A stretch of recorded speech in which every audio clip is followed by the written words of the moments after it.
So, a little bit of a late start here today. The game kicking off at 1 p.m. and the weather is smiling down upon us today. Everywhere else in Auckland earlier on was pouring down, but we got sunshine and we got ball. So come on down to McLeod Park. The game's just getting underway. We'll play a 7-inning game to start with, followed by a 9-inning game after that.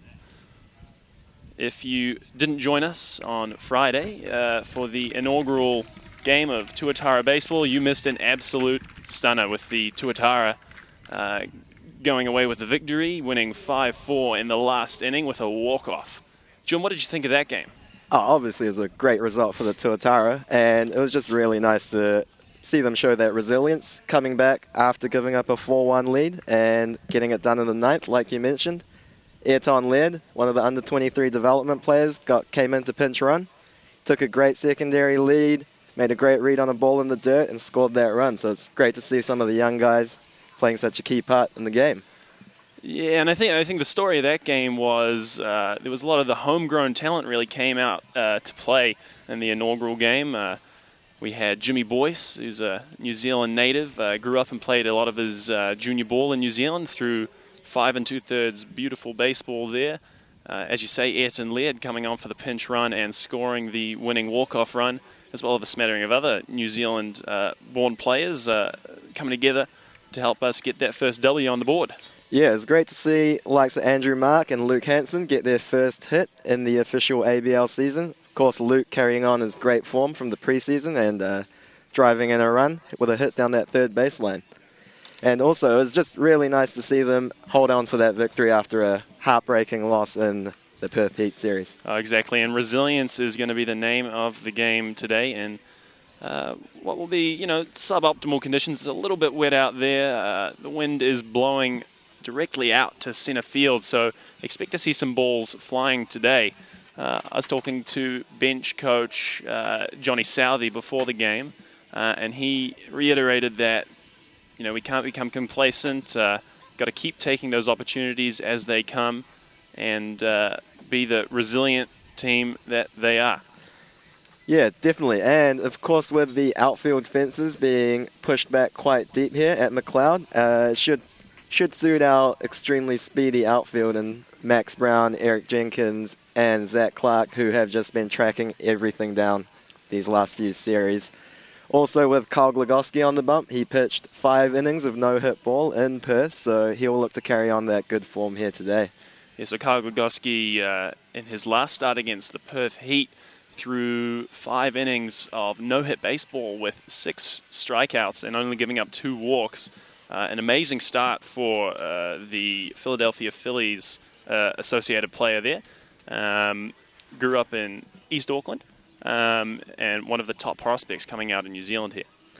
Yeah, he is out of the Howard College system, and I just saw his parents down at the ballpark before. His dad's got a lovely moustache growing for Movember, and he thinks it will provide him with some luck, although I don't think it's necessary with how well he has been pitching.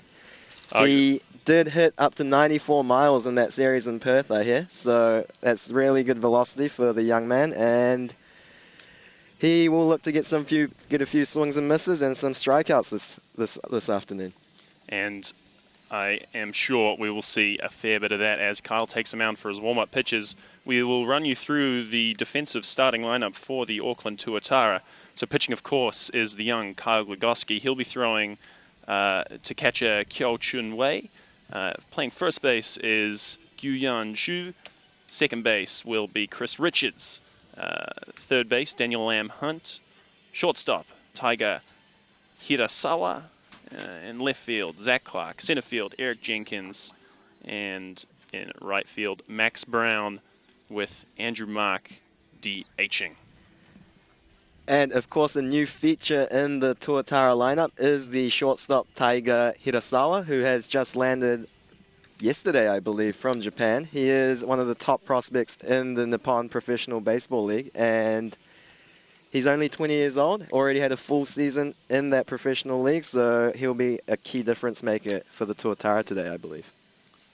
Some very exciting young players in this Auckland Tuatara lineup, and of course, if you're anywhere in the Auckland region, The weather's looking good. We've got a couple games of baseball coming up for you today, so make your way down to McLeod Park out here in West Auckland. We've got a beautiful setup of what can only be described as the equivalent of a minor league baseball stadium going on here.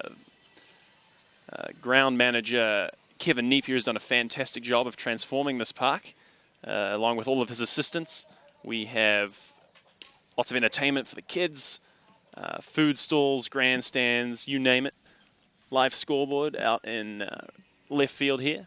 So come on down and witness history as the Tuatara get ready to play their second ever game of professional baseball. So as we see Kyle just go through his warm-up there, he should be featuring 3 pitches. He's got a nice live fastball that sits in the low 90s, as we mentioned, a sharp curve, and a changeup. So first time through the lineup, Sam, we'll probably be expecting him to establish that fastball and then maybe mix in that third pitch, third time through the lineup if he gets that far deep. So Kyle Glogowski will be facing the center fielder for the Brisbane Bandits, Andrew Campbell, to start off, the lefty. Soup Can Campbell, as they call him, I believe, Soupy. So we'll see how he goes. He's an experienced veteran of this Bandits lineup. So here we go, first pitch. And that is just outside for Kyle Glogowski.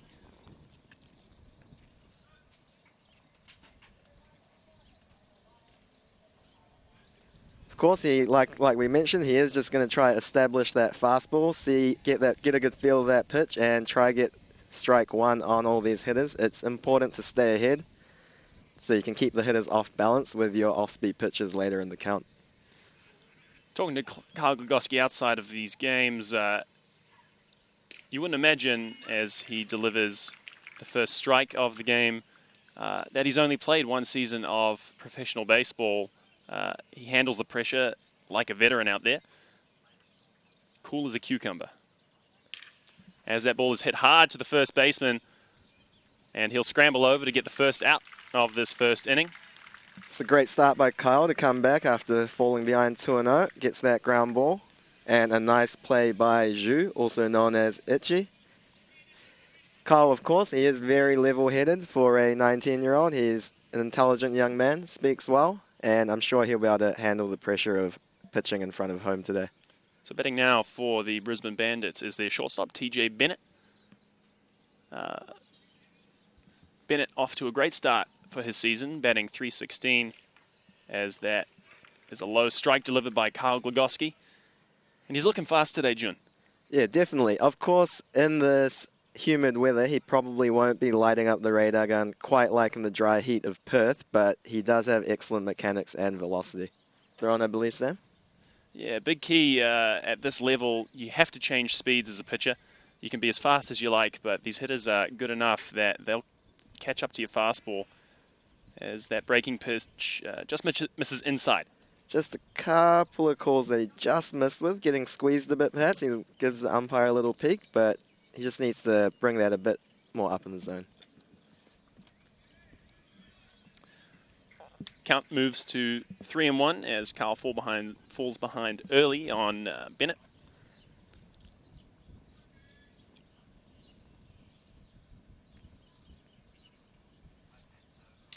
And that ball's hit high to center field. Eric Jenkins scoots on over from center field to make that play. And there are 2 outs now in the top of the first. And John, as you're saying, this outfield for the Tuatara is absolutely outstanding. Eric Jenkins, if you've seen him run, this guy has some wheels. Yeah, he has unbelievable athleticism, and he has elite speed even for the major league level. That's probably one of the reasons he got drafted so highly in the MLB. Got a big signing bonus too, I believe, and he just cruised to that ball and made that play look very easy. As Kyle delivers a strike there, getting ahead early against the first baseman for the Brisbane Bandits, David Sutherland. Very good start by Kyle. He's getting ahead and limiting his pitch count. Of course, he is on a 25-inning limit for the season from the Phillies. They're just looking after one of their top prospects in their minors, so he might not be going too deep into this game, I think. As that fastball misses down and in there for Kyle, the count moves to 2 balls and 1 strike. Kyle will look to fight back as he did as the last at bat. Swing and a miss. That's good down and in movement on that fastball there, making that lefty miss. We have a lot of left-handed hitters in this Brisbane lineup, so we'll be looking for Scott Cohn and perhaps Ryota to come in and do some relief work later in the game. There's a pop-up into shallow right field, and Max Brown coming in to make the play for the 3rd out of the 1st inning. So Kyle Glugoski able to keep the Brisbane Bandits scoreless in the 1st after falling behind on a couple of batters.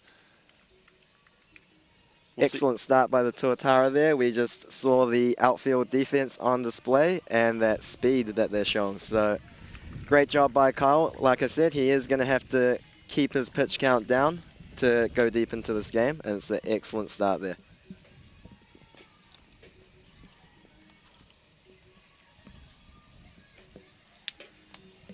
And starting pitcher for the Bandits is Travis Blackley, who has had big league experience with the Twins, is one of the teams he played a lot for, I believe, Sam. Yeah, that's right. And in his last start in ABL ball this season, in the last series they played, he pitched 5 innings, only giving up 1 earned run. So he's currently sitting at a 1.8 ERA there. The Tuatara did face him in Game 1 of the preseason, I believe, and they did take some good hacks off him, so I think they will be quite confident seeing the lefty on the bump. So just to run you through the starting defensive lineup for the Brisbane Bandits. So starting pitcher will be Travis Buckley. He'll be throwing to Daniel Delacelle, the catcher. The first baseman, David Sutherland. Second base, Wade Dutton. Playing third base, Chi Hua Shu. Shortstop, TJ Bennett. Playing left field, Daniel Nilsson. Center field, Andrew Campbell. Right field, Mitchell Ellis. And DHing, Donald Lutz. Travis Blackley, he is not quite throwing as hard as he was in his prime in the MLB, but I do believe he is sitting in the high 80s from the left side still, but all that experience he has, I'm sure he'll be able to maneuver his way around the lineup. But we do have a very hot hitter starting off for the Tuatara in Eric Jenkins. He, along with Zhu at first base, have been on fire so far. So hopefully he can get on and set the table for the Tuatara. Eric Jenkins so far in this season, including the warm-up games, has already stolen 4 bases. So his speed, not just only on display out in the outfield, but is a huge key for this Tuatara lineup. At the top of the lineup there. So keys to victory for this Tuatara team will definitely include Eric Jenkins getting on base and having the hitters behind him hit him round and score him. Yeah, I believe if he gets on base, he will be on second, whether he steals it or just manages to hustle there in a ball in the gap.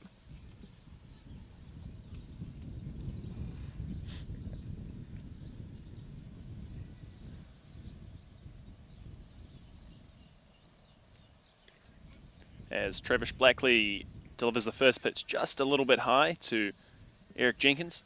We have a lefty-on-lefty matchup here. What do you think about that, Jun?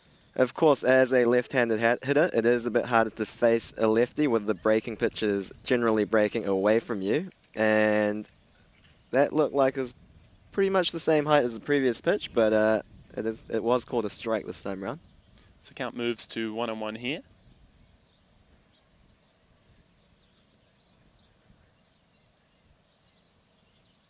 As Eric Jenkins slaps that one into left field, it is just going to flop foul there. Good approach by Eric Jenkins there. Of course, with that lefty-lefty matchup, you do want to let the ball travel deep in the zone so you can handle that off-speed pitch breaking away from you. And of course, I think the Rangers have sent him out here to get extra work in, and as a lefty in the majors, it is very important that you can survive against the other left-handed pitchers to hang in the major leagues. The lefty-on-lefty matchup, of course, a feature of Friday's game. The Tuatara found themselves in a bit of a hole And then with two left-handers coming up as that pitch fired just behind Jenkins there. Yeah, Ryota Okamoto. He has not been playing baseball this season. He's just had a kid recently, but he got pulled out of the woodworks, and with all the experience he has, he did not look that nervous coming up and getting those two big outs on Friday. Historically one of the best players in the Auckland League, as another ball is fired high to Jenkins, and the count moves to 3-2. Great patience shown there by EJ. He will look to make sure it is a strike thrown, but if he can put the ball in play on the ground somewhere, he will have a good chance to get on. And that ball is fouled off there by Jenkins. Blackley here definitely want to keep Eric Jenkins off the base pass, or at least make him earn it, so you will be expecting him to throw one fairly over the heart of the plate here. Looking for a fastball hit will be Eric. Eric Jenkins more of a contact hitter rather than hitting for power, so as he draws the walk, Blackley not looking to pitch around him too much, but he just missed outside, so the Auckland Tuatara will get their first runner on first base with none down. And watch very closely as we expect Eric Jenkins with his wheels to possibly steal a base here. Great at bat by Eric Jenkins there. Seeing a lot of pitches, getting the Tuatara, seeing a lot of the off-speed offerings from Blackley, and of course, most importantly, he has got on base. And Daniel Lam Hunt coming up, who's been playing his baseball in Germany, a perennial all-star and a hitting champ there, I believe. And also he grew up playing for the Ramblers softball club.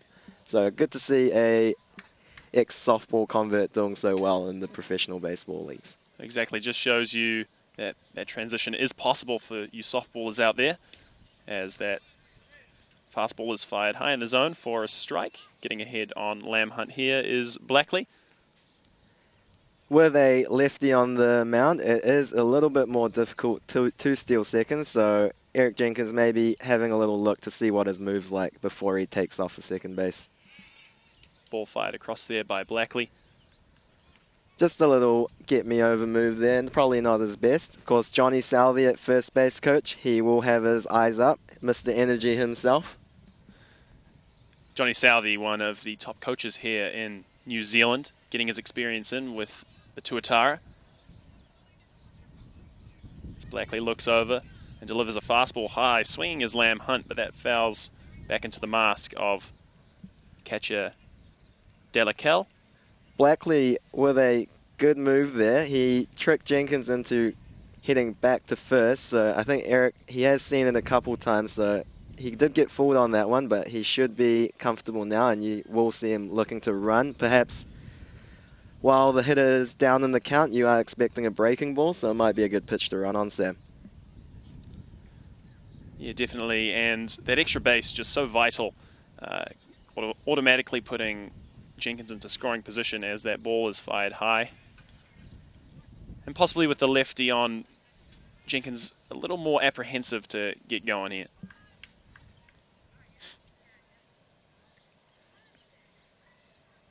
Count now at 1 ball and 2 strikes to Lam Hunt. Good at bat here again by Lam Hunt, showing the patience that you need. Of course, Blackley, he's not going to overpower you, so he is going to try to live around the edges of the zone. So he will have to be patient and really wait for his pitch, especially while down in the count. But he will have to, of course, protect the plate when he's at 2 strikes.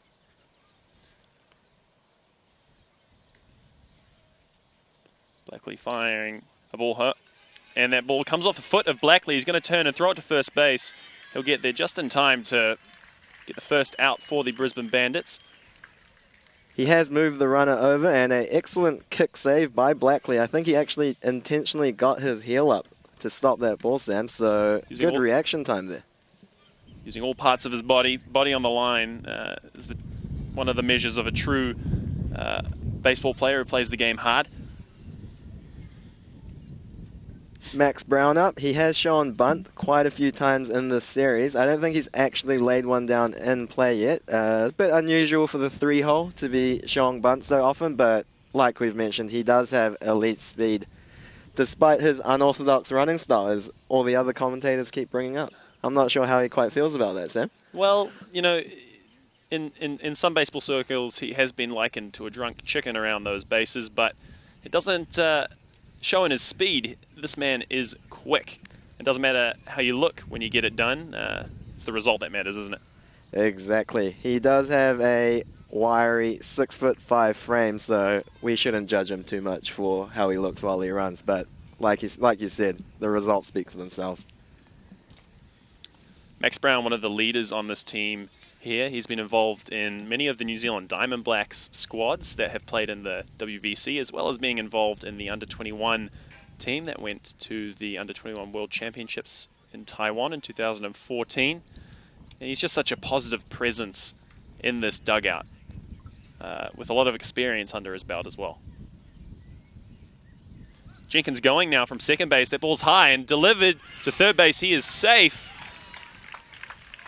Third baseman for the Brisbane Bandits, Hugh, will be in the MLB. Might want an instant replay on that, but unfortunately in this league, it's on the umpire, and Jenkins now moved to third base with one out. An excellent scoring position, can now score on a fly ball, ground ball. Just the options to score have expanded dramatically, and that is a very important base that Jenkins just stole there. And you see his speed just overwhelming. Not quite quick enough was the catcher. Getting to third with less than 2 outs obviously opens up far more avenues for getting that run in, Sam. So it's a very important base there, and a pretty big call because that did look like a very close play at third. And Max Brown dribbles that one down the third base line. Jenkins very eager to steal that bag on third once he got on second. Didn't have to worry about that lefty pickoff move and took off first pitch on that at bat there. Yeah, smart there by Jenkins. It's a little bit harder for the lefties to hold the runners on at second base. Obviously they get full vision of the runner at first base, but their back is slightly turned as Blackley fires that pitch, which is sliced foul by Brown. With the runner behind the back of the left-handed pitchers, much harder for them to hold the runner on at second base compared to a righty. And now with this runner on third and having Brown down in the count, 2 strikes, he will be looking for the punch out. He probably doesn't want a ball in play, as Eric Jenkins will probably score if a ball is in play anywhere on the ground or in a deep fly ball situation. It's possibly easier said than done for Blackley here, as Max Brown, a fantastic hitter. Do not expect him to be an easy strikeout here. We do expect Max to be shortening up, trying to put the ball in play and get that first run in for the Tuatara. And there's a short ground ball over to the left side of the infield, and that will score the run. And the first run on the board for the Auckland Tuatara here. Max Brown getting the job done, making contact. Excellent work as we move to 2 outs, 1 run scored. And as we spoke about, that just played out exactly how the Tuatara coaches were wanting, Sam. Getting Eric Jenkins with that speed on board. The little move him over by Lamb Hunt, stolen base of third, and Max with a unselfish approach there, putting the ball on the ground, getting Eric Jenkins for the first run of the game. At bat now for the Tuatara is the second baseman, Chris Richards, number 14. A development coach with Baseball New Zealand down in Wellington. He is back from the dead. His words, Sam. His words indeed, and in fact one of the most impressive players on this Tuatara lineup. He's, as he fouls that one straight back, he's made himself into a bit of a renaissance man amongst this Tuatara squad, as we saw him playing shortstop the other day. Now he's playing second base. He can play anywhere in the infield, as well as a little bit of outfield. His body doesn't quite move the way it used to, but he looks very comfortable up in the plate as he swings through that fastball low in the zone. He had a perfect game on defense on Friday at being plugged into the starting role at shortstop, made a few nice plays, and I'm sure he's giving the physio Daisuke Hiro a workout in between games because he did pull up pretty sore, I believe. Good take there by Richards as the count moves to 1 ball and 2 strikes. He was a minor leaguer in the Baltimore Orioles system as a middle infielder for a couple seasons, I believe. Getting up to the ABL level, and it's great to have such experience out in New Zealand coaching. And that ball just getting the bottom of the zone there. Chris Richards shaking his head in disagreement. But there is the third out and the first strikeout there for Travis Blackley. So the score now 1-0 to the Auckland Tuatara as we move to the top of the second inning. He can feel a little bit hard done by, I think, there, Sam. It did look a little bit outside, and he wasn't calling that pitch, but of course, no excuses. With 2 strikes, you probably do need to be protecting the plate on that pitch there, on the outside corner. Exactly. You don't want the umpire taking away the bat from your hand there. So 2 strikes, expanding the balls you swing at as a hitter, very important. So possibly a ball just a little bit outside like that, one you wouldn't swing at earlier in the count, looking to foul that ball off and just extend the at-bat as long as you can, get the pitcher throwing more pitches and giving yourself another chance to hit a possible mistake by the pitcher Blackley there. But we move on to the top of the second inning, and leading off for the Bandits will be Chi Huang Shu, the third baseman. He has got an excellent power stroke. He hit one literally out of the park against the Tuatara in the preseason games. He is a professional from Taiwan, I believe, and he's got that sweet left-handed, slightly uppercut stroke, and he will be looking to go deep here, Sam. And Chris, a bit more on Chris. He is at second base today. He got put in the squad, I believe, just to cover all bases. He pitched an inning. He's caught in college. He brought that up to the coaches, and he was not joking, I don't think. No, I don't think he was. There's a fantastic documentary that has aired on Sky TV that shows a little bit of the journey of the makeup of this Tuatara squad. And as we saw in that documentary, Chris Richards, a last-minute decision for him to trial for the team. And now hitting in the heart of the lineup, playing all over the field for the Tuatara. Yeah, big rise from just coming up to Auckland from chaperoning a few kids up from Wellington to now starting at shortstop and second to them, batting 4-hole. Wellington baseball very lucky to have Chris Richards as Kyle fires that strike low in the zone. After those first couple batters, Kyle's really knuckled down, settled in, and he is getting ahead with that fastball low in the zone. That ball is shot foul down the left field line as Glogowski off to a quick 0-2 start here against the batter. Living with that fastball low. He's only thrown 1 or 2 off-speed pitches so far, so we'll see what he goes with here. Oh, and that changeup just misses low and outside. He'll be happy with that spot. That's an excellent pitch, 0-2. Started that on the outside corner, drifting away with that changeup, away from the left-handed batter. Possibly look for Kyle to go back to the fastball here and freeze the batter up.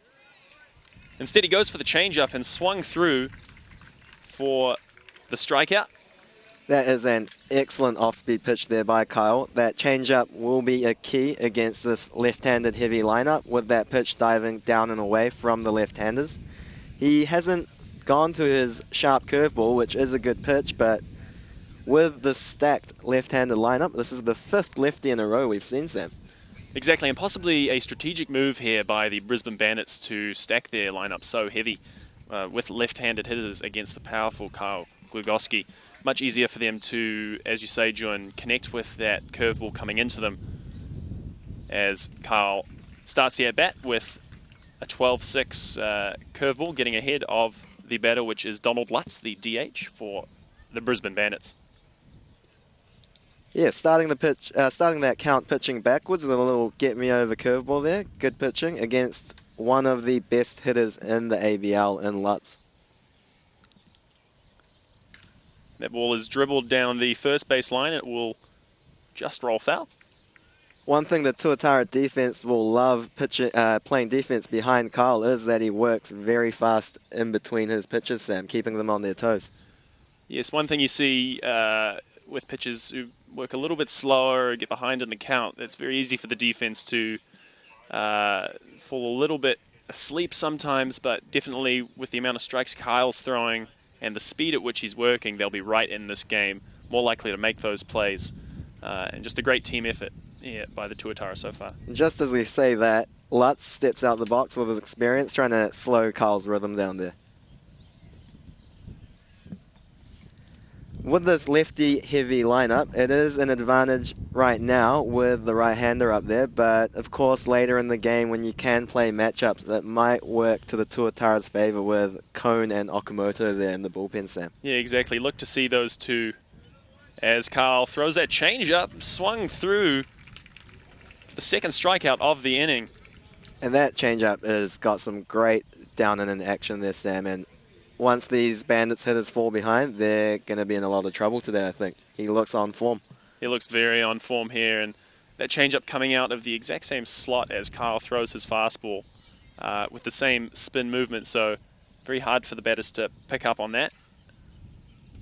And swung through on that pitch. Kyle getting ahead again here. First righty up in Dutton, who is playing... Oh, and De La Cal, who is the catcher here. So he is another key batter in the Bandits lineup. And that ball into center field. Coming over is the left fielder, Zach Clark, for the third out of the inning. Great start here for the Auckland Tuatara. Kyle Glogowski working fast, working hard. We're very happy with the start so far. He is absolutely rolling right now, and that is just what the Tuatara would want there after putting up that run in the bottom of the first inning. A nice shutdown inning in the top of the second.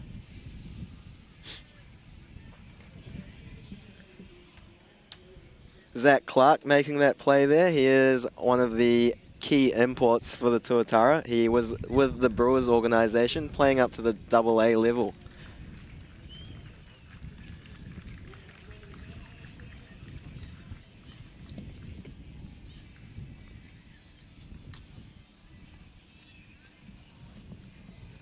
So starting off this inning for the Auckland Tuatara will be Zach Clark, the aforementioned left fielder. Zach with some luscious blonde locks, which seem to be all the style in the MLB these days. If you watch MLB baseball, you'll see a lot of beards, a lot of long hair floating around, and it's made its way down to the Australian Baseball League as well. Yes, Sam, he is a very athletic outfielder. He does have those luscious locks. Few people have compared him to Sunshine on Remember the Titans for his very chill attitude. Him and Max, the Chill brothers on the team, I believe.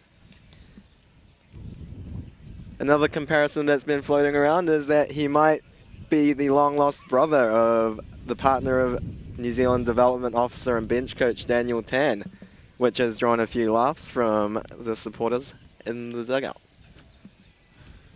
Certainly something you get the feel of talking to this Tuatara lineup and floating around the dugout is, even though they've only been together for a very short time, they've already formed some fantastic bonds, and which can only be helpful in helping them play together as a team.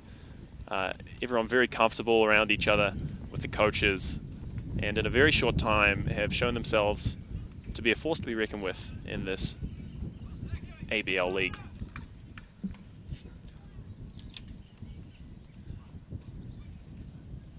Zach Clark there, swinging at the first pitch. Sorry, Sam.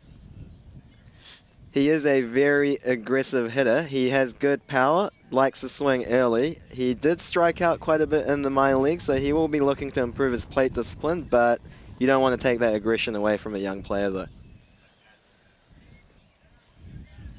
Zach Clark half swinging at that pitch there, which I think it was called a ball. I think it was called a ball there by first base umpire. So Zach Clark, another one of these Tuatara players who is very fast. So once again, keys to victory for this Brisbane Bandits team will be controlling the running game of the Auckland Tuatara as Blackley delivers a curveball that misses low and out. As we've seen throughout, he doesn't get cheated on his swing, Sam. So even with him being, he's not down in the count yet, but even when he is, look at him to take a big healthy cut. And that ball is shot foul down the right field line into the Tuatara dugout. So Zach Clark coming off a strong season with the Wisconsin Timber Rattlers, where he played some mid-A level ball, hit 246 with 8 home runs and 19 stolen bases. So a little bit of power along with the speed makes him an excellent addition to this Tuatara squad. Of course, 8 home runs does not seem like a lot, but when you are younger and in the lower levels of the minors, the power is one of the last things to develop. So I think the Brewers are pretty happy with the 8 home runs, and of course the 19 stolen bases to go with it. Lovely to get a power-speed combo in the outfield. Blackley delivering the pitch, which is a changeup swung on and missed there by Zach Clark. He'll be disappointed with that one.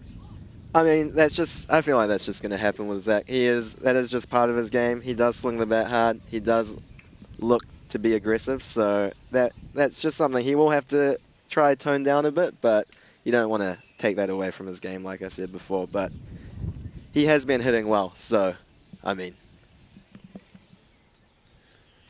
Up now for the Auckland Tuatara is Itchy, as he is known, the first baseman and left-handed batter, who has been absolutely on fire so far as he takes a fastball inside. So far this season for the Auckland Tuatara, he is hitting .333 with 4 RBIs. So one of the leading hitters here for the Auckland Tuatara. One of the first Chinese-born professional baseball players. As he swings through a pitch there. He got signed out of the Chinese baseball MLB academy there, and he is with the Orioles right now. And like you said, he has been a hot bat in this lineup, so he'll be looking to carry on that form here today.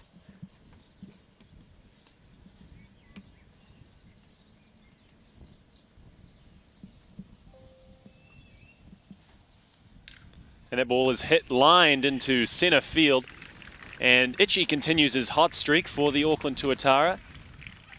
And as Scott Campbell was mentioning on that Friday broadcast, he has shown that really patient opposite field approach, which you don't often see with young left-handed hitters who do get a bit pull happy sometimes. So staying within there, hitting that ball to the left side of second base.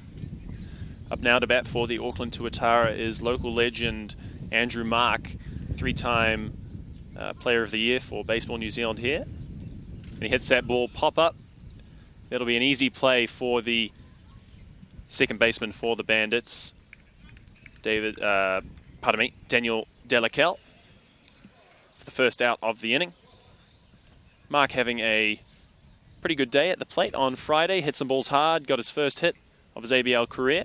Now making his appearance as a hitter after being a pitcher for the Brisbane Bandits, in fact, back in 2014. I think even earlier than that, maybe 2011, Sam, when he was just a young 21-year-old. Up to bat now is Q Chun Wei, the catcher for the Auckland Tuatara. He wasn't the starting catcher on Friday with Bo Bishop getting the start, so he'll look to make an impression here getting the start today on the Sunday morning.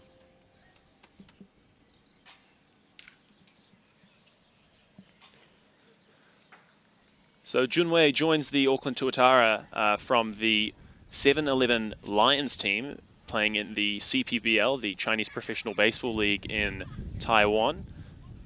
He hit 214 over 36 plate appearances. He will be a key member of this Tuatara squad. As Itchy steals a base there off Travis Blackley. Not known to be a base stealer, I think, Sam, but he looked like he caught Blackley off guard a bit, had him lulling in his sleep, and got a great first jump and got in there without a throw. Indeed, even if you're not known as a speed guy on those bases, quite often the opposing team may not consider you a threat, and that's exactly the time to get going. So with a runner in scoring position here, let's see if the Tuatara can manufacture a run with 2 outs.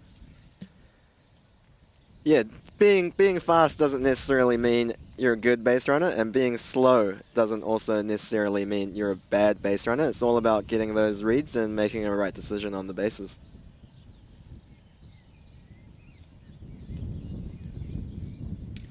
as Blackley delivers that fastball inside, doing a better job of holding the base runner on at second base. As has been a theme for Blackley, he is trying to work the edges of the zone with a variety of pitches. He has fallen behind here, so he will probably look to groove one down the middle. And that ball in the upper part of the zone is called a strike as the count moves to 3 balls and 2 strikes. Way up at the plate, he is one of the Taiwanese connections to this Tuatara team, along with Collier, the pitching coach, Sam. Yeah, Collier for many years has been a very important part of New Zealand baseball, forming those connections with Taiwanese baseball, coaching a number of New Zealand squads, a veteran of the game. So 3-2 is the count. Blackley looking to shut down the Tuatara lineup as that ball is hit into right field. Itchy is rounding third base. He's rounding hard and he's being sent home. The ball is not in time. There is the second run for the Auckland Tuatara as Way able to hit a single into right field. Excellent hitting there with 2 outs, and that'll hurt for the Brisbane Bandits. Just a consistent opposite field approach being shown by all these Tuatara hitters, with Itchy on second getting a good jump there, not hesitating to run on as soon as that ball was hit and getting in quite easily without a play at the plate. Yeah, that's right, John. Some fantastic fundamentals on display by this Tuatara squad as Hirasawa, the shortstop for the Tuatara, at the plate. First look at Hirasawa here. Pretty excited to see him play. A pretty good move by Blackley, but Way just got back in time. Yeah, so there was a bit of a quicker move shown there by Blackley. That probably the quickest moves we've seen, throwing to first base there. First base coach Johnny Southey taking note, having seen that move now as that ball is hit into foul territory. The count will move to no balls and 1 strike. Hirasawa did play a lot of outfield in his first full season in Japan, but I believe they're just looking at seeing if he can stick at the shortstop position, which is why they've sent him out to Auckland to get a bit more seasoning. Yeah, certainly one of the top prospects in the Nippon Professional Baseball League. The second best baseball league in the world, Sam, the Japanese league. Slightly different style of baseball you'll see in the Japanese league compared to what we see in the majors, as the second strike fired there by Blackley. Slightly less of a power game in Japan. They play a bit more small ball, bunting batters around. You'll see less home runs, but more as that ball is cut foul there. More stolen bases, more bunts, less home runs, and more off-speed pitches by the pitchers as well. Yeah, definitely a bit more small ball, and we have seen a lot of Japanese pitchers transitioning to the MLB and being very successful lately, so that league is definitely of very high quality. And that ball is just trotted foul to the first baseman, and the third out is recorded in the top of the second inning. The bottom. Much like the bottom of the first, the Tuatara manufacturing another run there and getting the scoreboard ticking. Yeah, great team baseball so far here by the Tuatara. Young baseball players, take note of what you've seen out there. Yeah, definitely young baseball players here locally. They should be looking at Kyle with inspiration. He grew up playing baseball here. He wasn't from the States. He's local, born and bred, and has managed to work his way up all the way to the Phillies organization and had an excellent rookie season. I think he had a low 2 ERA, struck out a lot of batters. Of course, improving that velocity as he's getting a bit more physically mature. But the key is, one of the most important things isn't his talent, it is his excellent work ethic, Sam. Absolutely. As a younger player here in New Zealand, Carl wasn't particularly a standout in terms of his ability. But as he got a bit older, he had that desire, and he just worked much harder than everybody else, and the fruits of his labor have definitely come out to play here in these first 2 games that he's pitched for the Auckland Tuatara. Yeah, very mentally strong too, Sam. He's got that bulldog determination which you need as a starting pitcher, and he is looking fantastic today. Yeah, the only thing we're not particularly sure about with Kyle here is the moustache he's grown. Kyle himself expressing that he can't wait for November to be over so he can shave the thing off. Yeah, he's not quite up to his dad Gary's level of moustache growing yet, Sam, but he's got about 35 years. Oh, 20 years, Gary, to catch up. Sorry, Gary. He is on that 25 inning pitch limit from the Phillies, so that's why he got pulled after just 5 innings, even though he was throwing no-hit ball in Perth. So we'll see how the coaches handle it. We're not sure if there's a maximum inning per start, but I think they are looking at just using him 5 innings over 5 starts. But we'll see what they do. Of course, the bullpen should be fully loaded with the games being called off yesterday. Everyone should be ready to go. Arms fresh, and as we see the batter coming up now for the Brisbane Bandits is Wade Dutton, the second baseman. He's a long-time player for the Bandits, Sam. I think they're a baseball family in Brisbane who are quite prominent. So played with Andrew Mark of the Tuatara when he was a pitcher back in 2011. So they've been around for a long time. Kyle fighting back there with a fastball on the outside part of the plate. Kyle showing the Brisbane Bandits his whole repertoire so far in this game, not afraid to pitch backwards. And that ball just missing, possibly low and in. Is that pitch just getting away from Kyle there? So yes, we've seen a fantastic 12-6 curveball, 12-6 indicating the hands on the clock as that ball is hit high into center field. Jenkins going back, and he will float under it for the first out of the third inning. These deep fences coming into play again. That the center field wall is at 420 feet, I believe, which is definitely larger than average. So this athleticism of the Tuatara outfield, I know we keep bringing it up, but it is a big factor here today, especially with the cold weather and the wind blowing in slightly. Yeah, one of the advantages of playing at home is you, in baseball, can decide the dimensions of your home team's outfield fence. The Tuatara here very aware that their team possibly not the strongest in the league as that ball is shot into left field. Zach is coming in and records the second out for the Tuatara. As I was saying, the Tuatara are certainly aware that they possibly don't have the most powerful team, but certainly able to get it done with their legs. So bringing the fences back, probably the largest field in the league, meaning that they can record more outs in the outfield and balls that would possibly go over the fence in other parks. His cap falling off and showing off his luscious locks there again, but I feel like some of these plays would be on the edge of the range of many of the outfielders in this league, but these guys are just coasting to it. The batter now for the Brisbane Bandits, Mitchell Ellis, the right fielder. The 7th left-handed batter of the 9 to come up so far.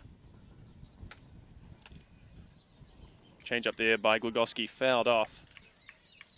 Getting ahead of the batter early once again, getting out to an 0-2 start.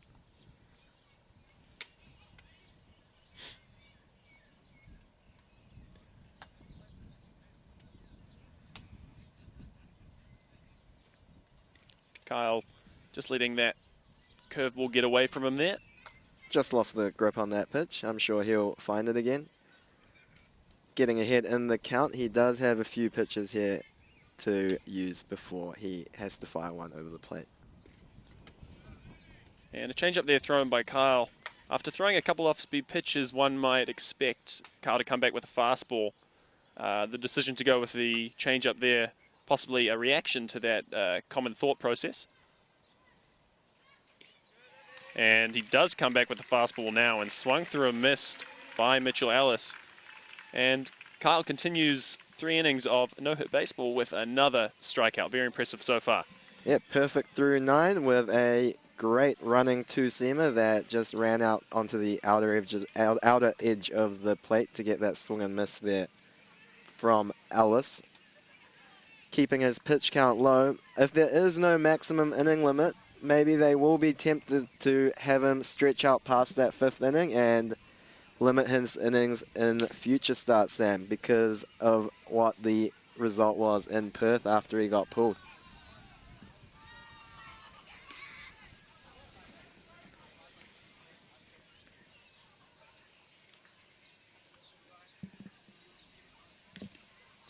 So Blackley will continue for the Auckland Tuatara.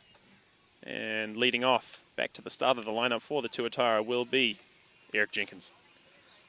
Eric Jenkins will be looking to do much the same as he did in the first. He had a 8-pitch walk and managed to get moved over to second and steal third and score that first run. So he'll be looking to set the table again for the Tuatara.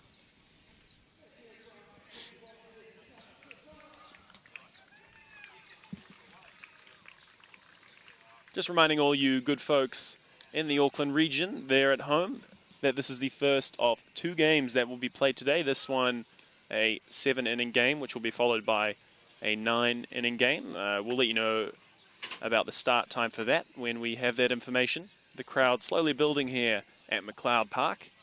Make your way down to West Auckland and witness what is a very good Tuatara side playing against reigning ABL champions, the Brisbane Bandits. Yeah, they didn't look like there was going to be much chance of baseball this morning, but with this Auckland weather, cliche I know, but you never know. And it has actually turned out to be a pretty good day for baseball. Jenkins coming around on that pitch there. Blackley getting ahead. One of the keys he'll be looking for now is he's been going a bit deep into counts against these Tuatara hitters. He'll be looking to work ahead much better. Back-to-back sliders there against the lefty, and pretty effective against that left-handed hitter, living in the outside part of the zone with that breaking pitch. Yeah, and one of the keys why left-handers are so effective against left-handed hitters, you just don't see as many left-handed pitches as a batter. So as Jenkins leaves that fastball on the outside part of the plate, Blackley was a heck of a spot there, Sam. That's exactly what he's been looking for, to live on the edge of the zone and put these hitters off balance. Yeah. Painted that outside part of the plate. So up to bat now for the Tuatara, Daniel Lamhunt, the third baseman. And that ball is hit hard into left field. Going back, that ball is deep and it is gone. Home run for Daniel Lamhunt. The first of the regular season for this Auckland Tuatara lineup. And that ball was absolutely crushed. That ball was out of there in a hurry, smoked on a line. Lamhunt showing his great power. You see his big frame there, and he just absolutely crushed that ball. Daniel Nilsson, the left fielder, turning and realizing that he didn't have a chance on that ball there. So, lead extended to 3-0 to the Auckland Tuatara. Up to bat now, the lanky Max Brown. Of course, after a home run, it is a little bit tempting to get a bit excited with the bat, so Max just needs to stay within here and stick to his approach. But that was a heck of a shot by Lamhunt there, Sam. Absolutely beautiful swing, just showing off his experience there. Many years of baseball in both European and Australian baseball leagues as Max Brown comes around on that pitch, moving the count to 1-1. Max looking to start fresh here, get on base and use that good speed for Zach Clark and Chris Richards coming up.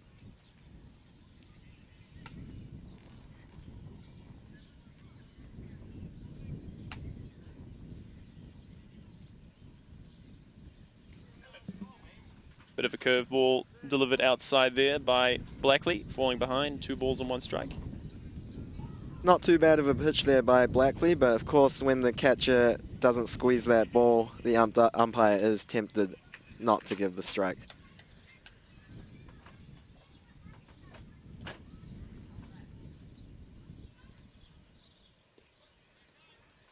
Working back into the count with a low fastball there. Count moves to 2-2. Pretty much the opposite there, Sam. Maybe a bit outside the zone, but when you throw it straight to the glove, it gets the umpire's arm moving to call that strike. Certainly a good catcher can make all the difference, especially on those marginal pitches. With that ball fired into right center field, it will hit the gap, and turning to go to second base is Max Brown. He'll be in safely in plenty of time. Extends what for many players may have just been a single into a double. Once again, the speed of this Tuatara team on display. Oh, great hitting by Max. Didn't quite split the gap, but of course with his wheels he was in there cruising, standing up.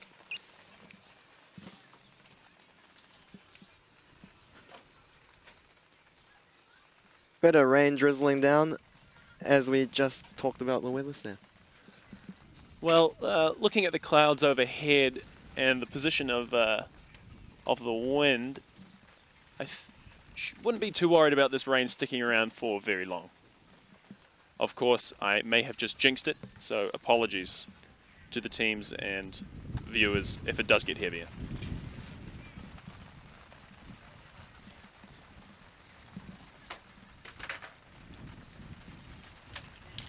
That ball is fired to the second baseman, who catches it on the full. Getting back to the base is Max Brown. Good base running there as Blackley records the second out of the inning. Yeah, excellent fundamentals there by Brown. Freezing on a line drive and heading straight back to second. He is a smart base runner, not just speedy, and preserves the inning going by being in scoring position with Zach Clark coming up. So a lot of these New Zealand players possibly used to playing in slightly worse conditions, as that breaking ball just catches the bottom of the zone for Blackley.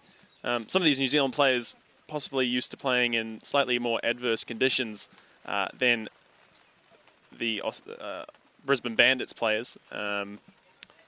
Auckland weather in the summer can be a little bit temperamental, as we are seeing today. Yeah, definitely a bit harder to get a grip on those breaking pitches, Sam, in this weather. So we'll see how Blackley copes with this rain. As we see one get away from him there, the count moving to 1 ball and 1 strike. As you mentioned, summer in Auckland can be rainy, so these New Zealand local players will have a lot of experience, unlike in Brisbane where they can play baseball year-round. Zach Brown just holding up his...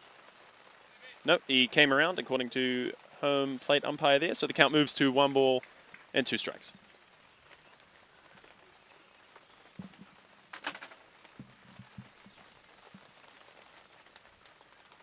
So Blackley doing a much better job of staying ahead of these Tuatara hitters so far in this inning compared to the last couple.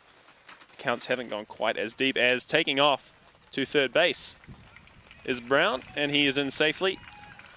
Of course, Blackley not quite as concerned about the runner on second with it being 2 down already, but when you can steal that base easily, you might as well go for it, as there are a few more ways you can score from third even with 2 out. Perhaps on a pass ball or wild pitch, for example. And that ball is hit hard past the third baseman, and that'll be recorded as a hit for the left fielder, Zach Clark, and he brings in the right fielder, Max Brown. So the Auckland Tuatara extend their lead here in the bottom of the 3rd inning.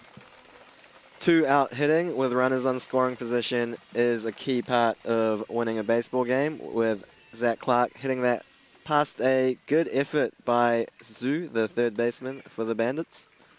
But definitely should go down as a hit, as he hit that pretty hard, Sam. So we'll take a wee bit of a break here as Blackley just getting out some of that dirt that has accumulated in his cleats. The field down here at McLeod Park is absolutely beautiful.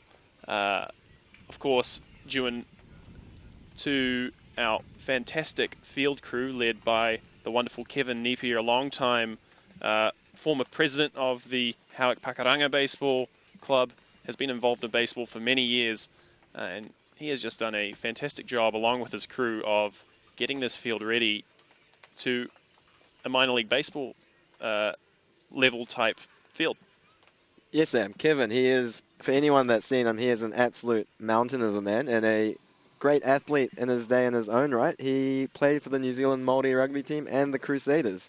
And his son, Karez Napier, is also a very talented baseball player, just 19, and he is in the dugout as a development player, Sam.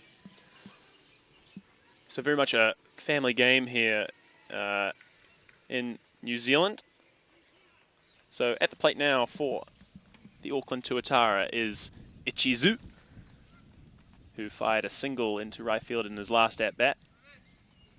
Will take a fastball on the outside part of the plate for strike one.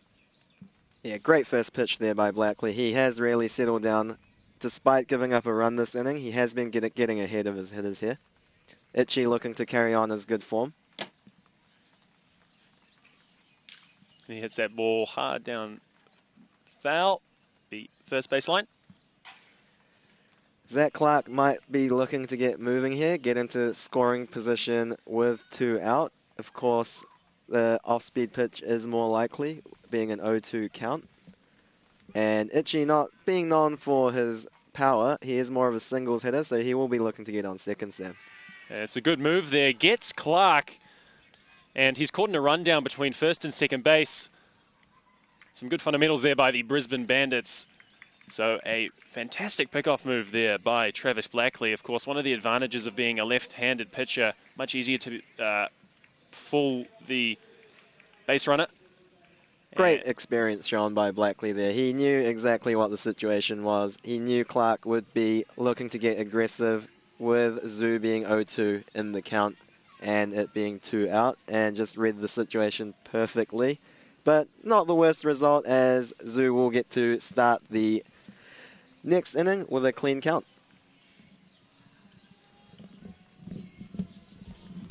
But the Tuatara here up 4-0, tacking on the runs in every inning, which is very key. I don't think they'll need too many with Kyle on the mound, but as we saw in Perth, you never know what can happen in baseball. But Kyle is just dealing, and we look for him to do more of the same in the fourth.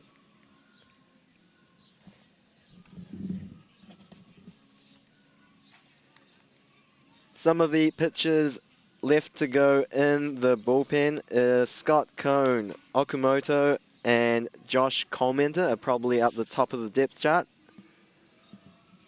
Of course, Colmenter being an important part of the Diamondbacks organization for quite a few seasons.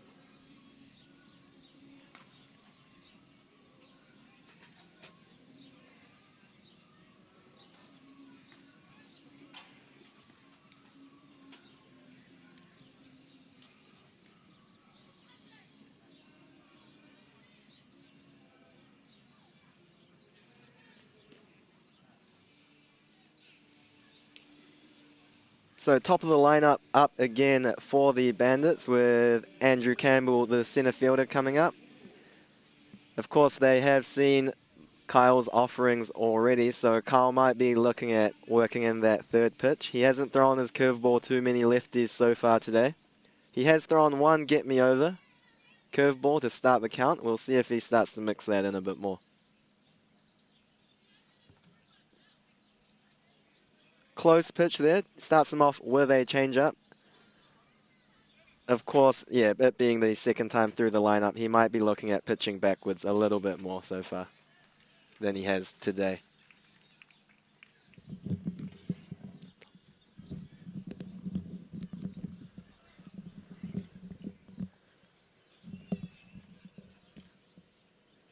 Gets ahead, 1-2 on a fastball. He's really settled down and is throwing consistent strikes. I think he would be at over about 70% strikes thrown today, which is the number you're looking for.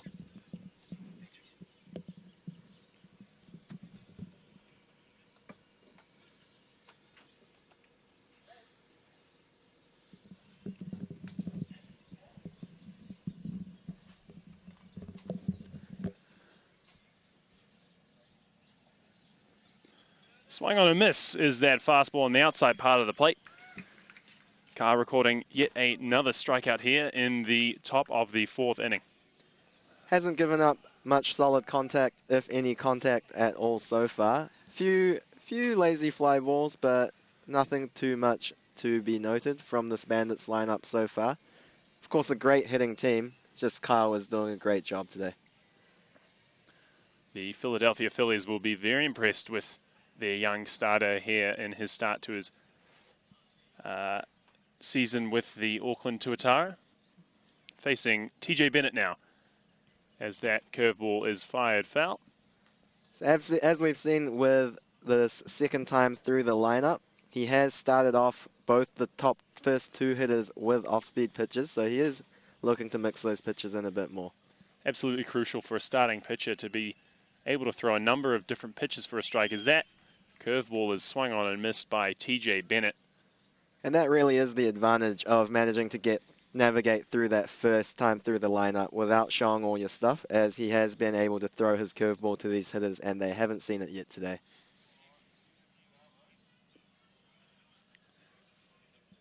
So, Jun, talk to me a little bit about what you see in Kyle's delivery here in terms of his mechanics.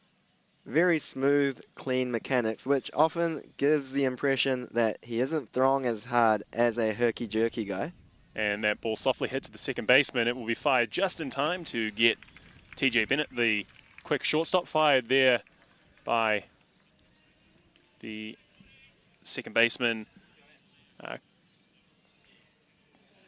which is Chris Richards. The Renaissance man. Renaissance man, Chris Richards, indeed. Yeah, Kyle, he does have a very smooth delivery, and he does get the most out of his body. He has been working with the wizard of New Zealand baseball, Daisuke Hiro, a Japanese magician who is an expert on pitching mechanics, Sam. Batting now for the Brisbane Bandits, David Sutherland, one of the baseball players getting in on Movember as well, possibly looking a little bit better on him than it is on Kyle Glogowski as he takes the first ball of the at-bat. Hey, that curveball to start the at-bat looked pretty good. The catcher did look like he was questioning the home plate umpire a little bit. Of course, like I mentioned here, now it's the 3rd batter in a row he started with a off-speed pitch. And the ball is hit hard into right field. Max Brown is going back, and that ball comes off the right field fence, and he's throwing it in. Is it in time to second base? Just misses getting David Sutherland there at second base. That ball was smoked, a line drive into right field. Max Brown couldn't quite get to it, and a double there for the Brisbane Bandit, David Sutherland. Excellent piece of hitting. He got ahead in the count, and that is what can happen when you fall behind as a pitcher. He had to groove one down the middle. Probably feels a bit aggrieved that that first pitch wasn't called for a strike, but you need to put that out of your mind. But that's just good, experienced hitting by Sutherland there. One of the most experienced players in this Bandits lineup. So for the first time today, Kyle Glogowski will pitch with a runner on base.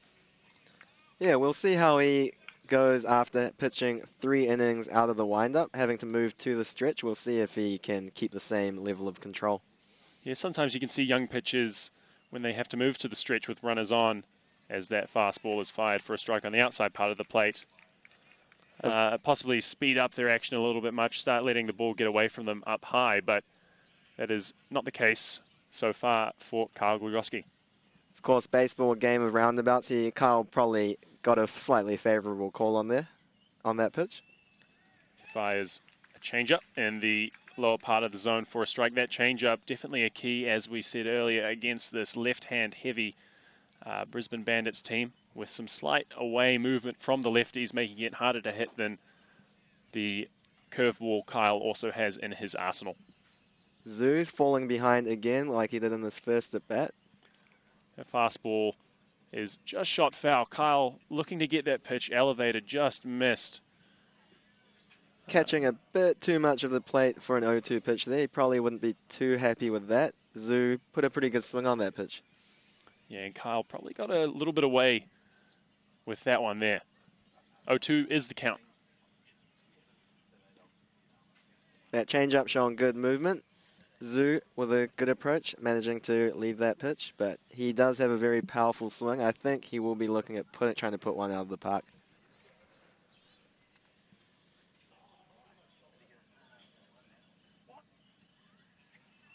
I don't think Sutherland is a base running threat, given how he got to second on that ball to the wall, but you never know. As we saw with the Tuatara player Itchy, and that ball is just shot down the first base line, but it is just foul.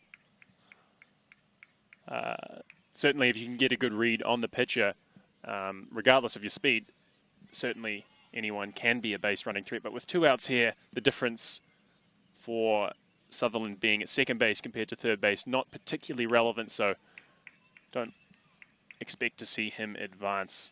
Especially being 4 runs down, that 1 run isn't so crucial, so you would not be looking at Sutherland trying to steal third. But like you said, Sam, at second, if you've got an inexperienced pitcher, you can steal third off the pitcher if he doesn't look you back properly. So Kyle, of course, he is good at holding base runners, so he will be mindful of that, but I think he will just mostly be concentrating on the hitter at the plate. So the count, 1 ball and 2 strikes now to Chi Hang Shu, the third baseman for the Bandits. And that curveball drilled down the left field line for a foul. The at-bat will continue. Yeah, did a good job on that. That curveball hung up a little bit, which allowed Zhu to foul that pitch off. With a 1 and 2 count, Kyle will probably be looking at being a bit more fine with his next pitch, trying to get the strikeout here. And that fastball misses his spot, but gets the bottom part of the zone. Hugh not happy about that one, but Kyle will record yet another strikeout against this Bandits squad. Missed his spot. The catcher away wanted that elevated from Kyle, but yeah, it probably looked a little bit worse than it was, Sam, with the catcher having to move his glove, but I think it did catch the bottom of the zone. But, of course, Zhu feeling maybe a little bit aggrieved with that call.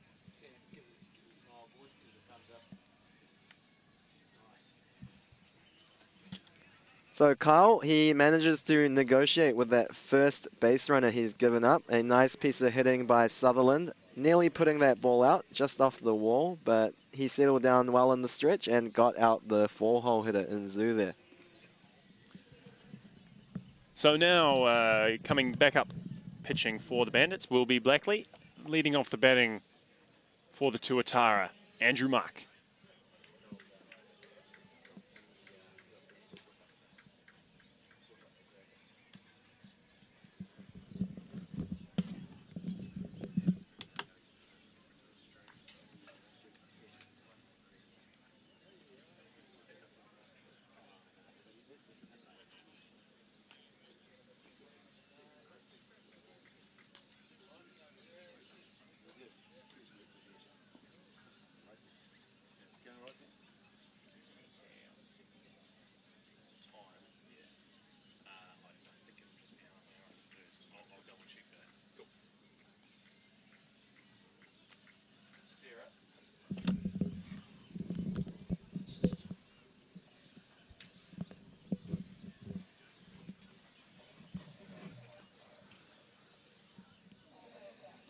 Pardon me, leading off this inning for the Auckland Tuatara will be Itchy Zhu, who was at the plate when Zach Clark was caught in the rundown. So he will start afresh against Blackley here.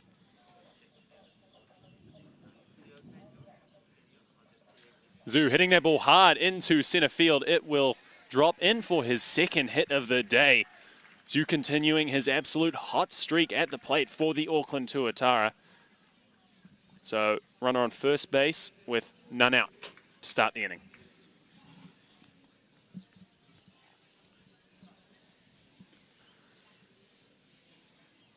We have just had word that the second game of today, a 9-inning game, will most likely start at 4 o'clock. So for those of you watching at home, come on down. Tickets are available via theabl.com.au or go to the Auckland Tuatara Facebook page. So pitching coach for the Brisbane Bandits, Jim Bennett's just coming to have a talk to his veteran Travis Blackley out here.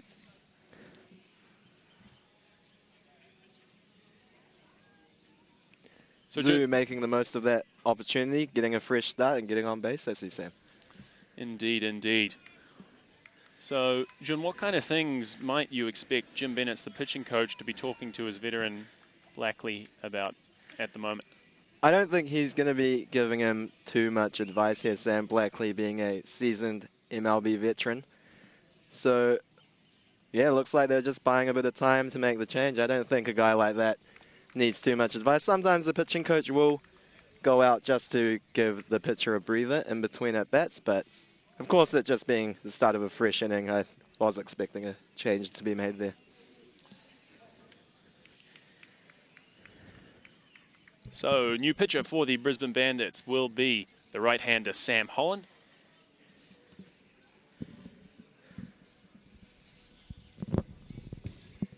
Sam Holland has looked good so far in his season for the Brisbane Bandits. He's pitched 4 innings, only given up 1 run and 2 hits over 4 innings of baseball so far with a 2.25 ERA and a .5 whip.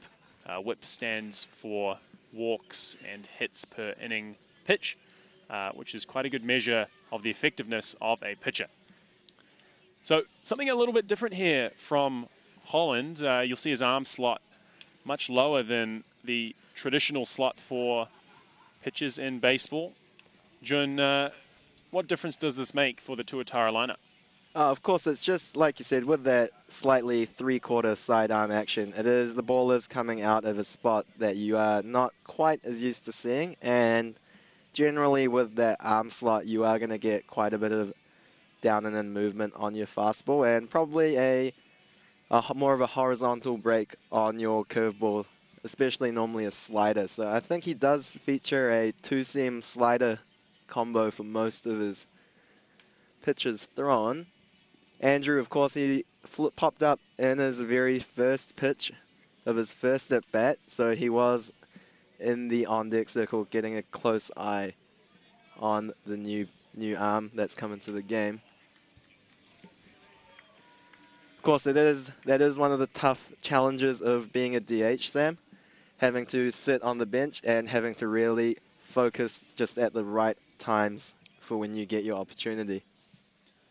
Andrew Mark, a veteran of the game, has been around a long time in New Zealand baseball, will be warm here as he thinks about bunting there, but takes that pitch, which is on the outside part of the plate, for strike 1 of the at-bat.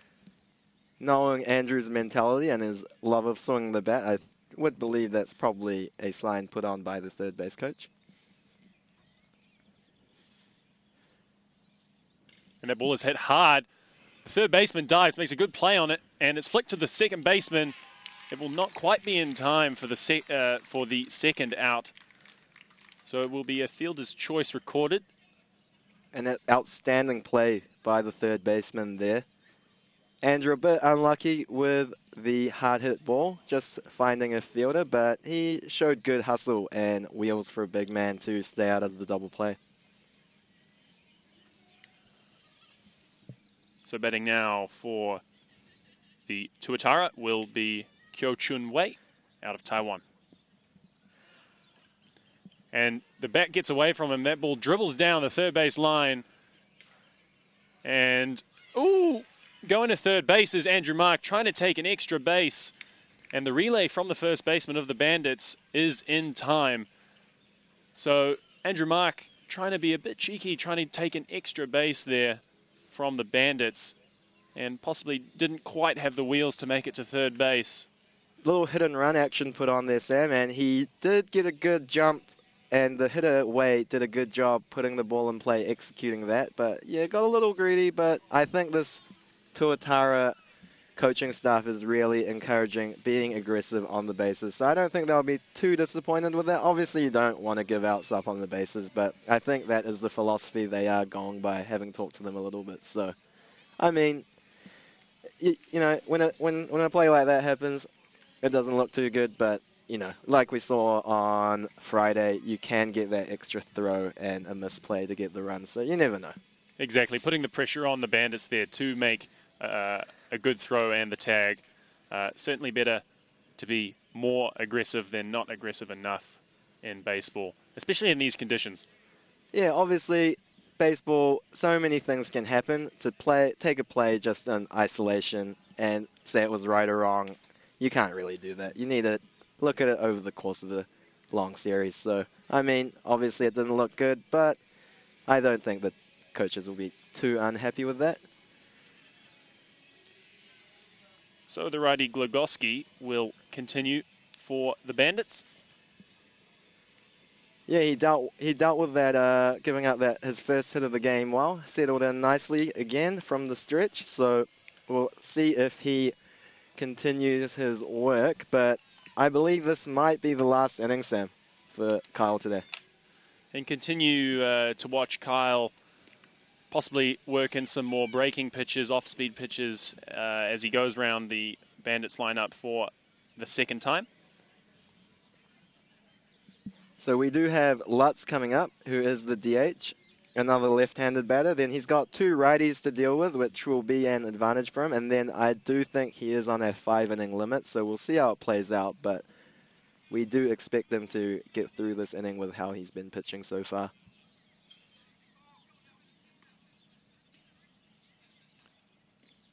Swinging through that pitch is Lutz on that fastball on the inside part of the plate.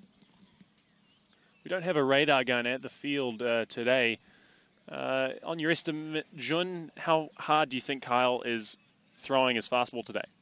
Just based off past outings, you would be expecting him to be sitting low 90s, especially with the way he has navigated through this Bandits lineup. You'd expect these professional hitters to be dealing with anything that's throwing slower than that. So I do think he'll be sitting in the low 90s, Sam.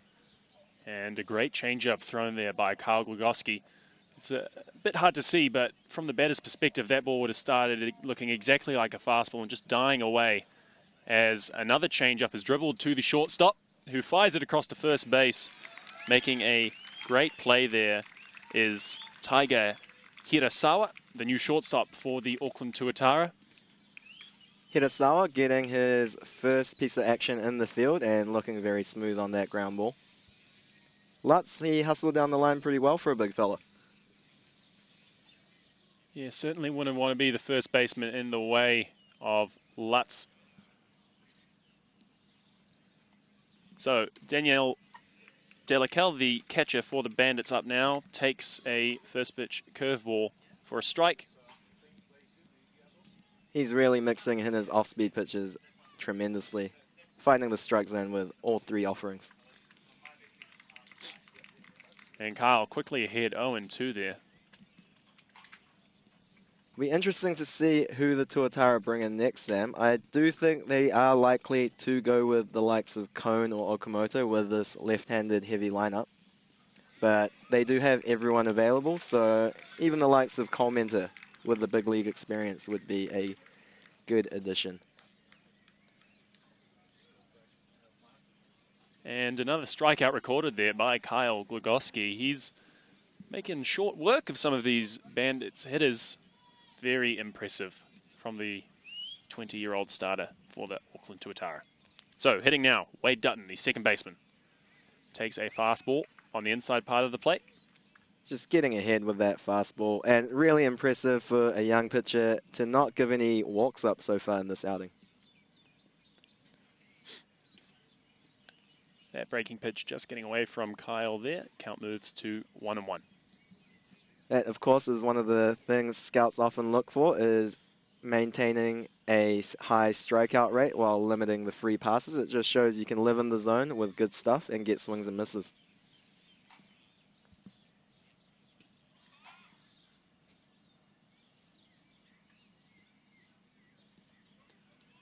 And a couple pitches just getting away from Kyle here. And look to see how Kyle bears down, getting behind 3 balls and 1 strike. This is one of the first times we've seen Kyle get behind like this today. So see how the young starter adjusts. Coming right back there with A fastball in the lower part of the zone for strike number 2. The count moves full now.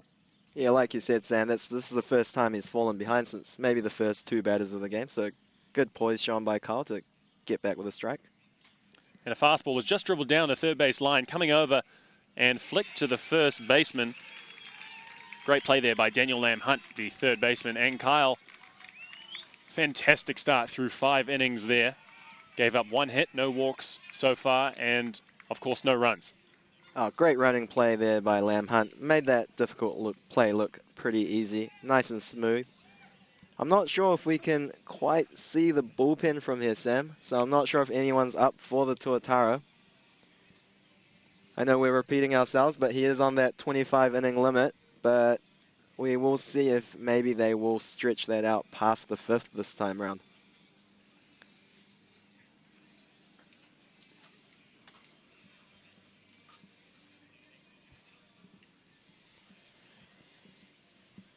Some ominous looking clouds overhead here at McLeod Park, but the rain is staying at bay for the time being, and expect a full game of baseball to be played in this first game. As we said earlier, the second game scheduled to start at 4 p.m.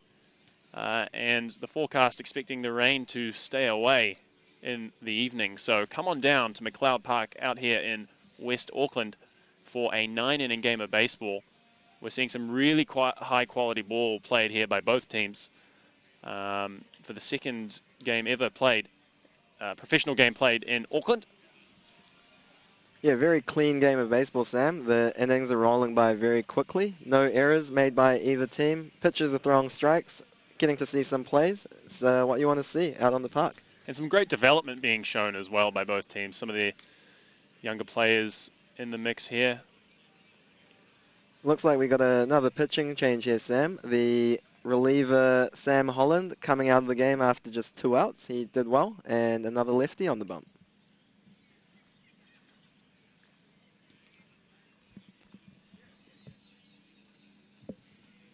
So Ken Frosch, the short lefty here for the Brisbane Bandits. Frosch hasn't gotten too much action on the bump so far this season. He's only thrown a couple of innings. He looks like a lefty-only guy to me, so we'll look to see if he gets past Jenkins here. Of course, we've got Hirasawa and Jenkins, the 2 lefties, as the first 2 hitters, and then the hitter coming up third is Lamb Hunt, the righty, who hit that long ball in the previous inning.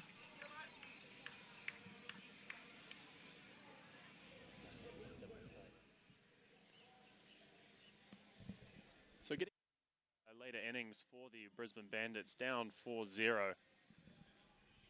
Baseball, of course, keeps going. There is no clock on the game, so you keep hitting, you keep playing.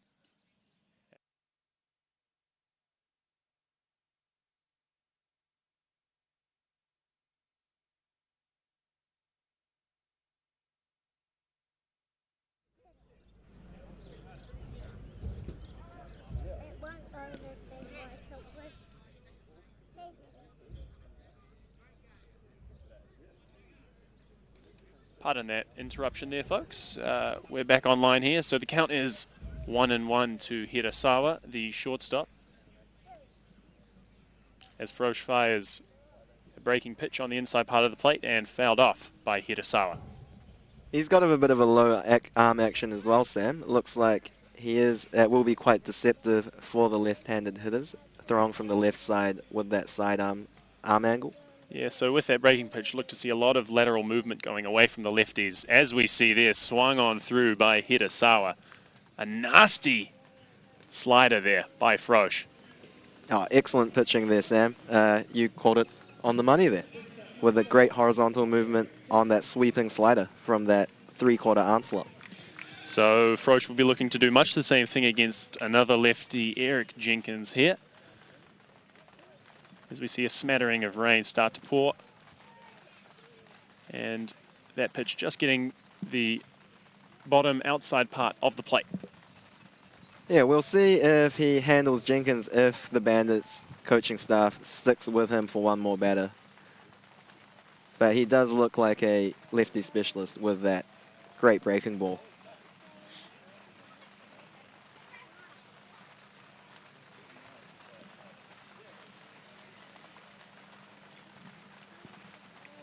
One on one is the count as Frosch delivers the third pitch of the at-bat, which is down in the zone, bouncing just before the plate there. Possibly the rain, a bit of a factor here in this at-bat. Some of those balls seeming like they're getting away a little bit from Frosch. 2-1 is the count. Yeah, there were showers expected for the afternoon. Hopefully this clears up again like it did before. Swung on hard there. That ball is just popping up into the third base foul line and into the bleachers for the second strike of the at-bat. 2-2 is the count.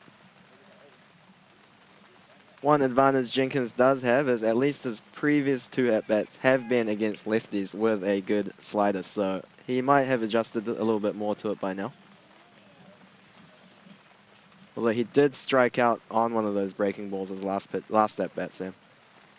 And that ball is hit hard into center field. Going back is the center fielder Campbell, and the second out of the inning recorded for the Brisbane Bandits.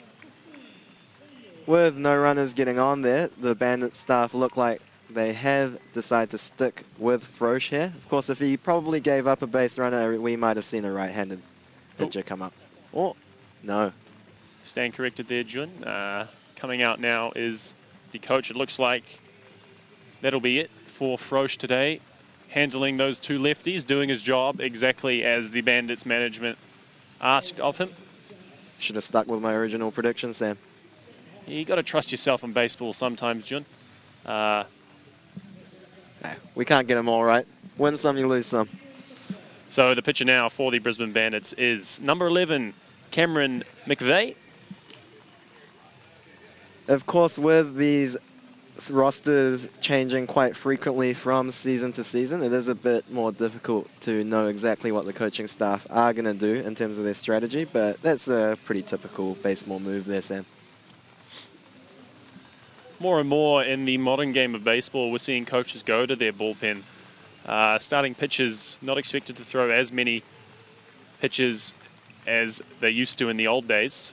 Yeah, definitely going away from that traditional model of minimum 5 to 7 innings, trying to get the win. People have gone away from chasing that win, are more happy to go with their bullpen. With so many guys able to throw in the high 90s, especially at the top of the major leagues, you do see a lot of short outings. Even sometimes they're going with an opening pitcher now, Sam, where they bring in a reliever to start the game to just go for an inning, as often the Tampa Bay Rays have done. So baseball, a game that is sometimes a little bit slow to adapt to new models. As the rain really pouring down here, a strike fired by Mcveigh. And slowly we're seeing Major League Baseball change their approach in a lot of different areas.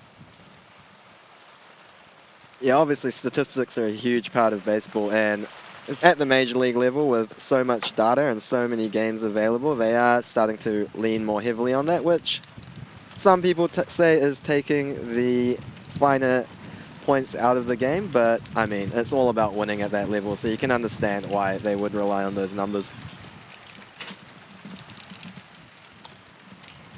So the rain is getting a wee bit heavier now as we just move our broadcast desk slightly back. I mean, I love the Tuatara, but I do not want to be electrocuted on my first broadcast here, Sam. So we will shuffle over a bit. 3-1 the count now as Lam Hunt takes a fastball on the inside part of the zone there.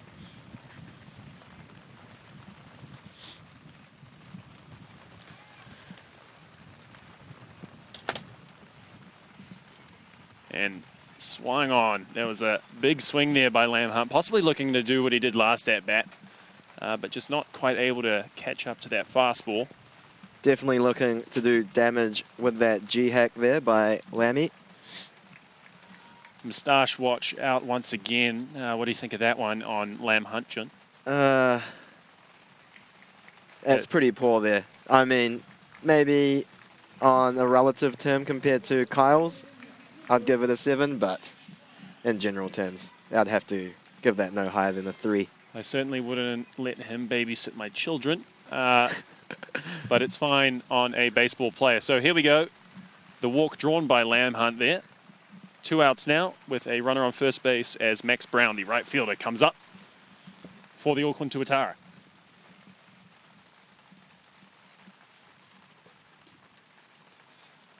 It's a tough pitch there to be called on him. First pitch that looked a bit in and down off the plate, but like I said, baseball's a game of roundabouts, so you got to put that out of your mind because you might be getting a favourable call in the very next pitch. And certainly Max Brown, not the kind of player to get too rattled by a call not going his way. Very level-headed is the Lankmeister Max Brown. Oh, yeah. Very, very easygoing personality. You don't expect him to get rattled by something like that. And he did have a nice double to the right centre field gap in his previous at-bat, so he'll be looking to do much of the same. So do we have much speed by Lamb Hunt here?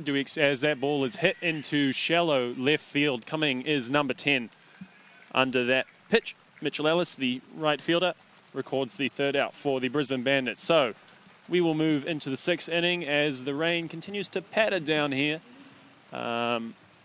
Players not deterred by that will keep playing ball as we look for this rain to clear. The score is 4-0 to the Tuatara. The umpire's having a little meeting there, see what they're going to do with the rest of this game. The rain has picked up and is pretty heavy, but I believe in a 7-inning game, they've played enough innings to constitute a game here, so I don't think the Tuatara are going to be too ruffled if they get off the field, but we'll see if they can close the game out regardless. So it is looking as if the Tuatara have indeed gone for a pitching change, going with Ryota Okamoto, the left-hander. And it looks like the umpires have called for a brief break in the game as the Tuatara squad jog into the dugout. But yes, with the left-handed heavy lineup of the Brisbane Bandits, Tuatara have opted to go for the small lefty, Ryota Okamoto. So, Jun, tell us a little bit about Ryota's last start on Friday.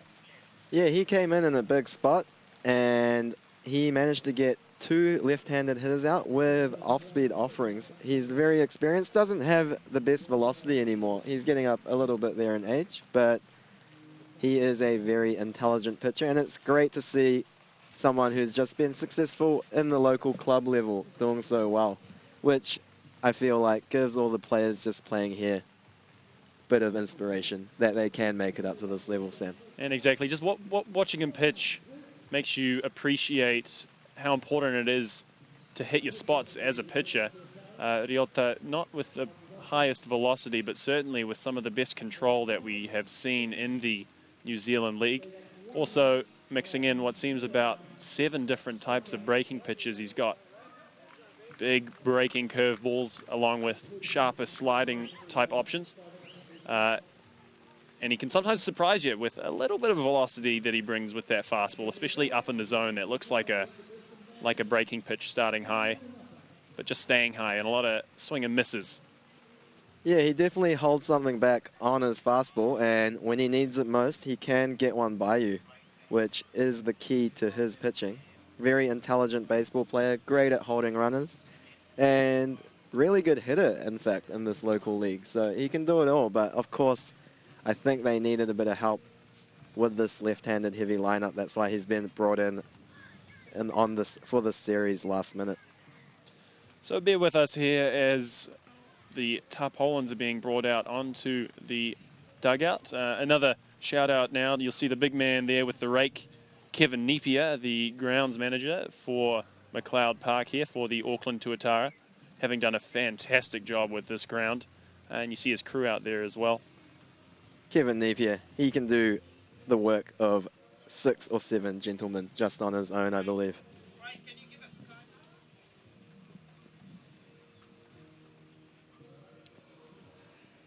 Yeah, so it looked like Kyle did have a 5-inning pitch limit before the coaching staff get too much criticism for pulling him in a one-hit game. So they are just, the Phillies organization, just looking to take care of his arm and one of their valuable prospects. Exactly. Kyle done a very good job so far in his career of staying healthy. Of course, it's not only the work you put into your pitching and your delivery that's important as a pitcher. Taking care of your arm and your physical health is certainly just as important, because you can't play baseball if you're injured, obviously. So seeing Kyle before, after the games, lots of running, lots of stretching.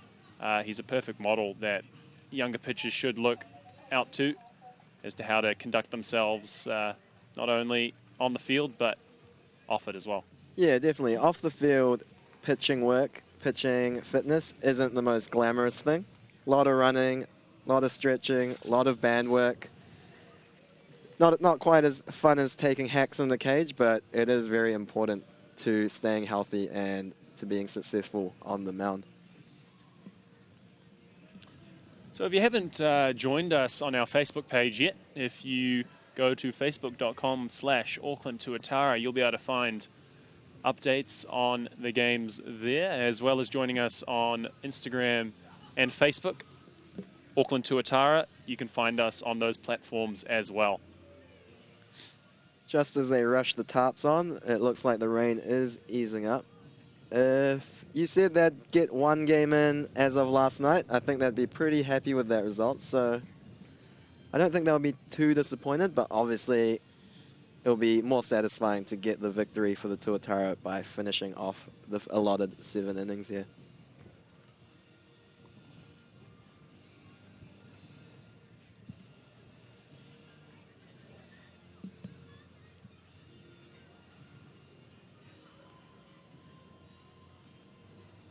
So this Auckland Tuatara side, a real mix of both players playing at the minor league level, guys playing all over the world, as well as a lot of players with day jobs here in Auckland as well. Notably Andrew Mark, a bit of a local icon here in the New Zealand baseball community, owns a batting cage, the Field House out in East Auckland, along with some very good employees. Is that right, Jun? No comment, Sam. But Pinky, as he's more affectionately known, he is a bit of a mythical figure in the Auckland and New Zealand baseball circles. Often people don't actually even know what his first name is, and he has informed us he would like to be upgraded in his nickname to Mr. Pink. Well, that won't be happening from my side, at least.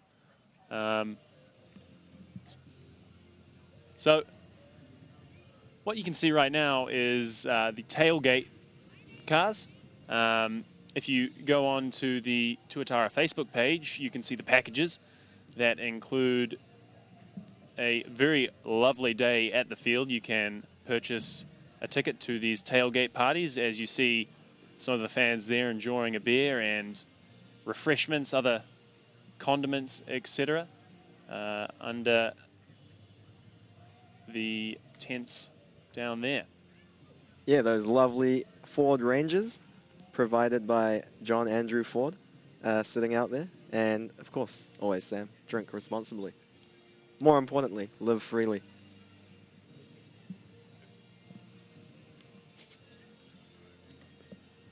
So the rain is clearing here. Expect baseball to be underway shortly after the grounds crew have finished giving a bit of a touch-up to this field.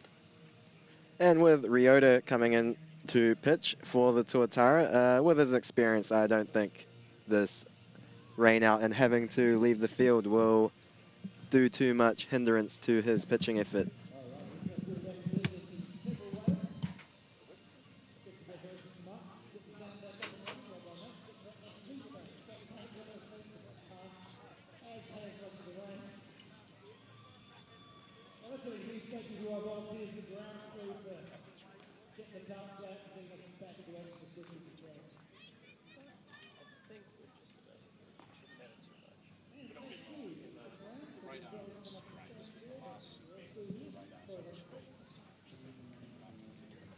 the umpires convening again out on the field as the tarps are coming off. I believe Warren Van Rooyen, one of the local umpires, the head of umpires here in New Zealand, is part of the three-man crew, and he should have plenty of experience with this Auckland weather. But it definitely looks like it is clearing up, and they will definitely finish this game. We've only got 2 innings left of baseball before we head into a slight break and start our 9-inning game of the second part of the doubleheader. Yeah, so just an update from our man on the rain radar. This was the last band of rain that we expected this afternoon. The tarpaulins have come off the field, so expect baseball to start again very shortly here at McLeod Park. And as long as not too much time is taken up now, expect that second game to get going at 4 o'clock as well, without too much more, if any, rain expected later in the afternoon. Yeah, even without that pitch limit on Kyle, with this rain delay, we might have expected him to come out the game anyway, Sam. So nothing too different there. I still expect Ryota to jump back out there. It's only been a 10 to 15 minute delay, so you wouldn't expect for him to have gone too cold sitting in the dugout. Seeing him play in the local Auckland League, sometimes it appears as Ryota has a rubber arm out there. The man can throw as many innings as it takes. Yeah, and part of that is because he does rely on his off-speed offerings and does not go full effort. Of course, he's just probably going to be in here for 1 inning, so he will have a few more bullets in the chamber.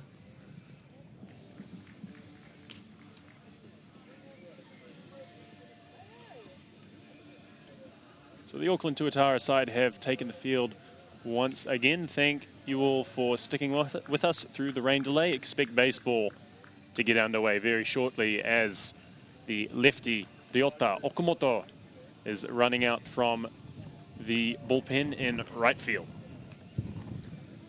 Yeah, it's great to see him still around in New Zealand, Sam. Some were expecting him maybe to move back to Japan after his newborn son. But I believe his son and his wife have moved to Auckland, which means we'll be seeing a lot more of him. Even though he's not playing, he's still heavily involved in coaching at North Shore. And he's a great baseball mind, and the kids all seem to really enjoy his coaching and company. So great to have him stick around.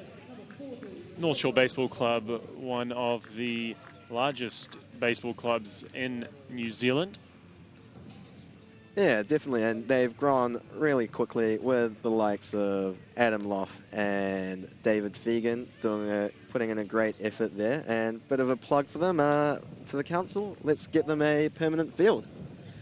Yes, their old field taken away by complaints from neighbours for foul balls being hit. I know not the first club to be knocked by that particular complaint, which is unfortunate for the club, but they're making their temporary grounds out in Orewa, which is also the home of the Orewa Sharks Baseball Club, if you're out that way. Yeah, Yep. Another club that's done a great job in recent years, Sam. They've put out an excellent field out at Victor Eves.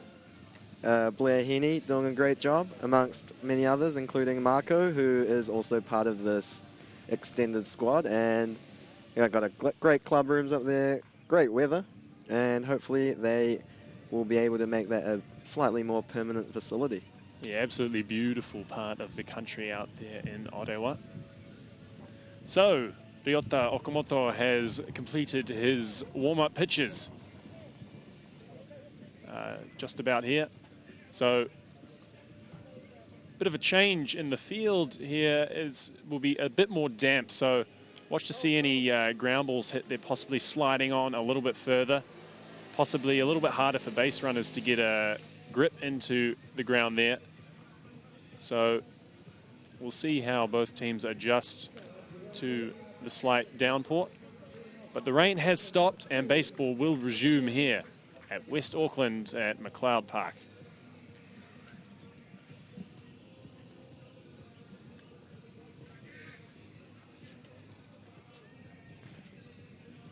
The bottom part of the Bandits lineup coming up with Ryota on the bump. We'll see how he navigates through this part of the lineup.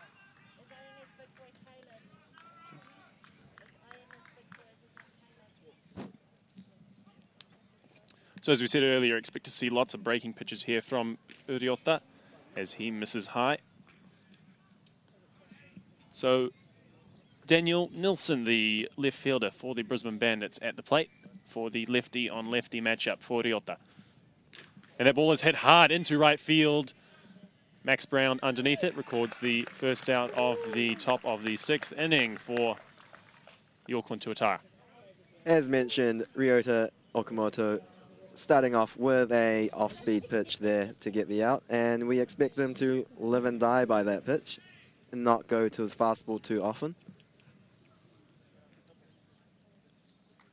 A pinch hitter coming in to deal with this left-handed pitcher. First righty he's faced in the series, so we'll see how he works in his pitches.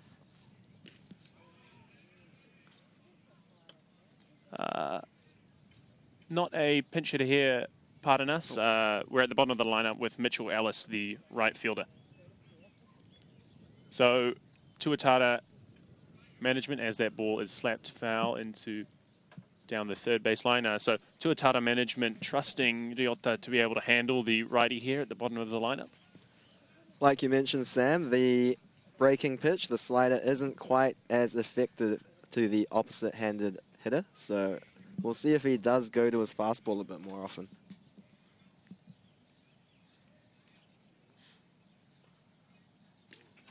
As that breaking pitch there is delivered, fighting back into the count. So the count goes to, it appears 1 ball and 2 strikes now. Pardon us, we'll get an update on that graphic. There you go. Ryota working fast. There's another breaking ball and swung on and missed there.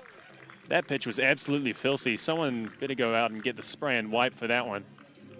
Like you mentioned, Sam, that off-speed pitch, that breaking ball, he has a few different variations on that, and that one looked like the slow curve to get the right-handed batter, Ellis, out. It's hard as a hitter because knowing Ryota throws so many breaking pitches, you want to sit and time your swing to it. But then, as we said, he does also have that fastball, which can get by deceivingly quickly as well. So, at bat now for the Brisbane Bandits, number 17, Andrew Campbell, the centre fielder. And that was that fastball there, I think, Sam. And, yeah, bit of sneaky cheese there. Sneaky cheese. Campbell didn't give it a sniff, though. And there's a hard-hit ball into right centre field. Going back is Brown. He's about 5 metres from the wall. Records the third out. So, a perfect inning there for Ryota Okamoto, doing the job once again for the Auckland Tuatara in the top of the 6th inning, doing exactly as management asked of him. So we'll move now into the bottom of the 6th inning with the Tuatara leading 4-0. 4-0 lead is pretty comfortable, but they will be looking to tack on some insurance runs here. Well, certainly a 4-0 lead in the past for the Auckland Tuatara a couple of times has almost seemed quite fragile. Back in Perth, they had a 4-0 lead going into the bottom of the 7th inning and ended up losing that game 5-4. And on Friday, in their first game at home, had a 4-1 lead going late in the game, which almost didn't hold up with the Bandits tying the game in the top of the 9th inning. But the Tuatara able to come away with that with a walk-off by Ayrton Laird, the base runner, on a overthrow to third base. Yeah, I think getting over the hump for that first victory on that Friday night game will have eased their nerves, and I think they will have settled in. If they had lost that game, I think they would still be nerve-wracked in the dugout, but having got over that hurdle, I think they will have settled down, and they should be pretty comfortable in closing out this game. But we'll see how the rest of the innings play out. But of course, like I said, they will want to tack on a couple more runs here with the heart of the lineup coming up. So it looks as if the pitcher now for the Brisbane Bandits is righty Reese Neat.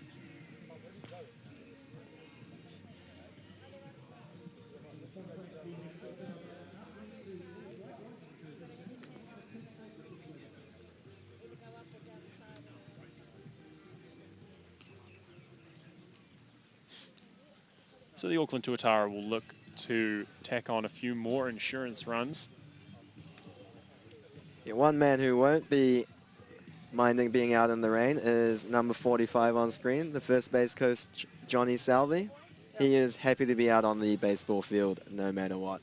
A bundle of positive energy out there, Sam. Well, exactly. He seems to be happy wherever he is. This man just gives so much to the game, just gives everything he has in every interaction he has with baseball, whether it is with coaching his son and their under-13 baseball team, or whether at the highest level of Auckland baseball here with the Tuatara. Just seems as if Johnny Southey has about, 4 coffees worth of energy constantly throughout the day. Yeah, I think he wakes up in the morning chanting and playing some drums to hype himself up every morning. I wouldn't be surprised there, John. As Chris Richards slams a ball hard down the left field line, foul. Good cut there by Chris, just a little out in front. He'll be looking to register his first knock for today, but he has been swinging a good bat in the early part of the season.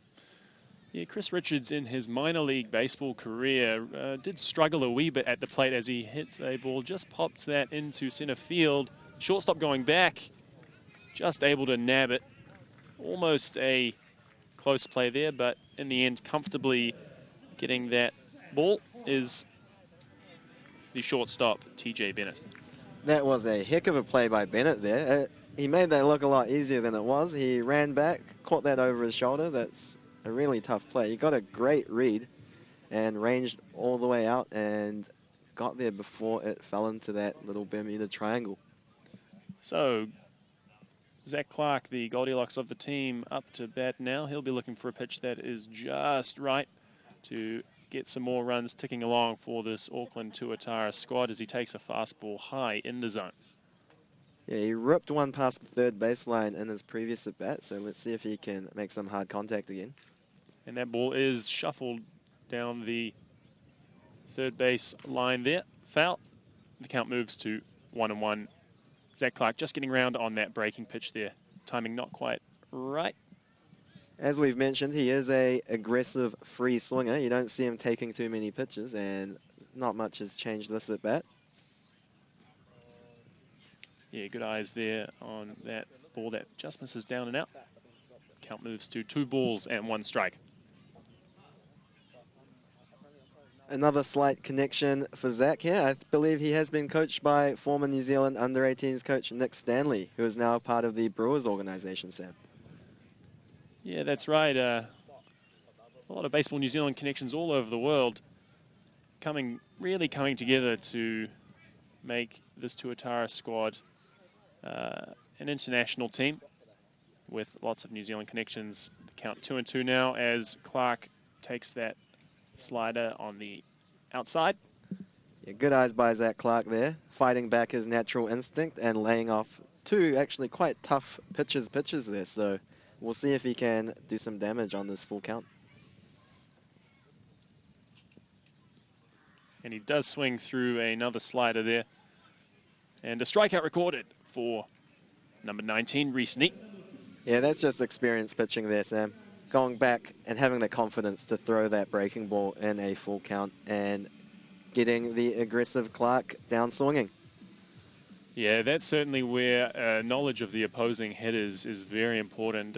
Neat knowing there that Zach, as you say, is a bit of a free swinger and more likely to go after that pitch. His eyes lit up as that ball appeared to be coming over a good part of the plate, but just dying away from Clark's bat.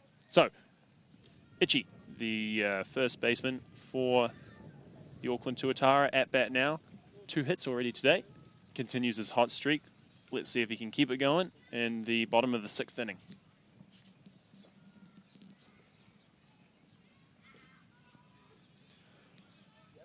Good fastball there. Just started it off at the hip with a bit of 2-seam run and caught that inside part of the plate. A great pitch to make to a left-hander.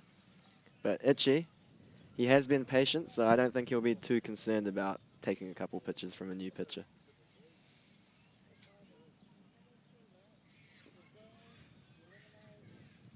Looked like a change-up there, Sam. Yes. That was filthy. Yeah, you can see the power of the change-up there. That would have appeared just the same as the fastball to start off to Itchy there. And way out in front, you can make batters look very silly with change-up. But certainly a pitch that if you don't throw it in the right place and a hitter picks up on it, can be absolutely punished. So great pitch there by Neat. As he gets him with a breaking ball, backdoor slider there.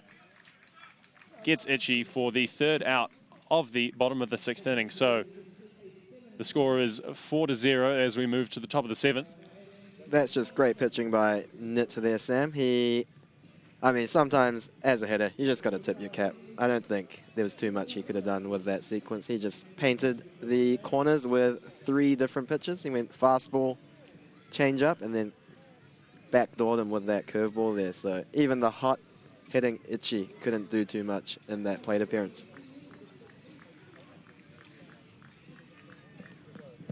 So Ryota Okamoto, the lefty, will continue for the Auckland Tuatara. Yeah, the Tuatara coaching staff seem to have a lot of faith in Okamoto with his experience. And I mean, he has been performing very well. But quite an important role for such a late last-minute call-up, Sam. Indeed, there are a few heads that turned at the inclusion of Ryota into the squad, but he's more than proven himself so far. Let's see if he can shut this game down and finish things off in the top of the 7th for the Tuatara. Yeah, that has actually turned out to be quite a astute move by the general manager Ryan Flynn and the coaching staff in Steve Mintz and Darren Bragg and Collier there.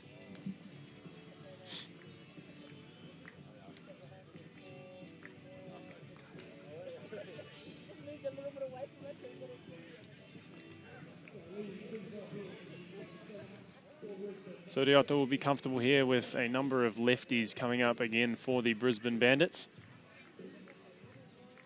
TJ Bennett, his confidence should be sky high after making that great over-the-shoulder catch out at shortstop just in the previous bottom of the inning. So we'll see if he can do the same on offense here for the Brisbane Bandits. Just seeing the sun sneak through here to end off the game in the top of the 7th inning. So all of you folks watching at home, the second game of the day will be going ahead at a predicted start time of 4 p.m. So come on down, McLeod Park in Auckland. As that looping curveball, as slow as you like, by Ryota, that is a hard pitch to hit as a hitter. Almost starting from behind the hitter's back, he will have to hang in there to be able to deal with that pitch. That ball is hit hard to the second baseman, Chris Richards, who flips it to the first baseman, and the first out is recorded of the inning. The Renaissance man looking sure-handed again, no matter what position he is playing. So what can you do as a hitter here, Jun, as to adjust to the much different pitching style of Ryota compared to the power righty of Glogoski? You really just have to hang in there and not bail out on anything any fastball you might think is on the inside edge of the plate, because you never know if that's going to break in over the zone. And especially with his velocity, I don't think any of these hitters will be fearing hanging in the box. So they almost might need to be sitting on the curveball here, Sam. As the first baseman, Sutherland, takes that curveball for a strike. Ryota continuing to pitch ahead of these Bandits hitters. The count is 0-1. So Sutherland, the only hit for the Bandits so far, as Ryota continues to throw the wrinkles in there, is ahead 0-2 now. We'll see if he does try sneak some cheese at any point, but he does look like he has great control of that curveball, so we'll probably see him go back to it. Expect this one out of the zone here, as that ball just in front of the plate. He can go to any pitch he likes here. We'll see what he does, but I believe he will probably just stick with the breaking ball with the dangerous Sutherland up to bat, who roped that double to right field, his previous at bat. Yeah, Riota will be happy enough, possibly not getting these pitches past the Bandits hitters, but able to keep them off balance, hitting soft balls as that another breaking ball is fouled off. Keeping the batters off balance, even if you're not striking them out, is a great way to get soft contact, pop flies, ground balls here to the very good Tuatara defense. Yeah, with a 4-run lead here, Sam, you are just wanting to get the hitters to put the ball in play. The fastball there is chopped to the first baseman. Bit of an error there by Itchy, who fumbles the ball to first base. Covering was Riota. Yeah, a bit unlucky there with the footing on the dirt there by Itchy. Riota did do a pretty good job getting off the mound, despite not being in season form, but it looked like he did try go to that little fastball there, Sam. Yeah, an interesting choice by Riota, and was able to get some soft contact. So effective was that pitch. So now will be only the second base runner for the Brisbane Bandits in the top of the 7th inning, as they try to get something going against the lefty Okamoto. Yeah, like I said, with a 4-run lead at this stage of the game, you want the hitters to be earning their way on. So the free passes are what Okamoto is going to want to avoid here. As that pitch is down and outside. Don't expect to see any running here by the Bandits. An extra base doesn't mean anything. Base runners are the key to keep this game alive for them. Yeah, the Tuatara pitchers have done a good job keeping this third baseman quiet so far. He is probably one of the most dangerous hitters. So that looping curveball comes in for the first strike of the at-bat. I wish we had the radar gun on that, Sam. That was basically an ethos. I don't think that would have topped 50 miles an hour. Yeah, started almost above the third, Hughes' head here. Pardon me, shoot. And going to that fastball, misses up in the zone, but doesn't take a look at it. Yeah, I think the hitters have cottoned on to what's going on here, and they will be sitting breaking ball. That's why they did try change velocity with a bit of a fastball there, but we'll see if they go back to what his bread and butter is. Ooh, trying to hold up there was Hugh, but fouled off, so the count moves to 2-2. That pitch not quite where Okamoto wanted it, a little bit high in the zone. Yeah, a bit of a hanger, but I guess with that fastball, that previous pitch, he did manage to fool him just enough to limit the damage. And a breaking pitch in for a strike. And Hugh not happy about that one, but it looked as if it did dip in there in the zone, and so the second out of the inning recorded for Okamoto as he continues his good work for the Tuatara. Of course, the striking ball is called on where it passes the plate, and it can be a bit difficult for the umpire when it's such a looping pitch, but yeah, that's just a great spot by Okamoto there.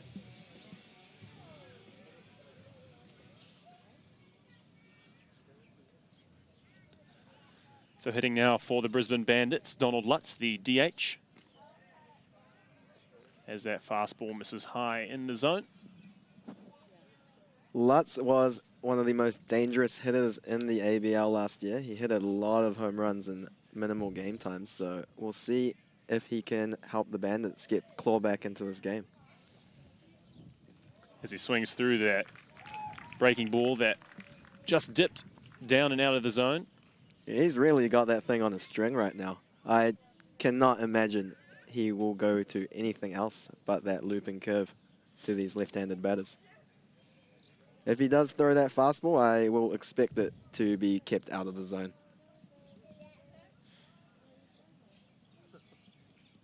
One's the count. And that curveball is, as you say, on a string for the second strike of the at-bat. And you see a slight variation for sure on those breaking pitches, Sam. That one was a slightly harder curve rather than the looping variety he's shown to the previous for his previous 2 breaking balls. And very hard for the batters to be able to predict how much that pitch is going to break. So 1 and 2 the count. As swung on and miss is that curveball. That'll be the ball game. Auckland Tuatara win the 2nd ever home game as they are up in the series 2-0 so far against the Brisbane Bandits. A 4-0. shutout here, Sam.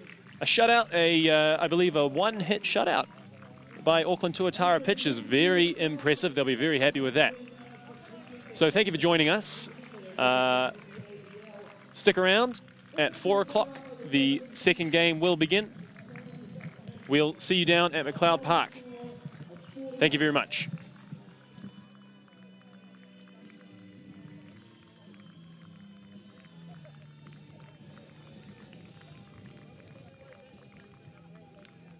Well, stick with us this afternoon, ladies and gentlemen. We have a 2nd game. After a bit of jumping around this weekend after yesterday's games were rained out, we will hopefully be playing our 2nd game starting at 4 p.m. So make your way over to the food village, the bar over there, the merchandise stand by the main gate, something to eat, something to wear, something to drink.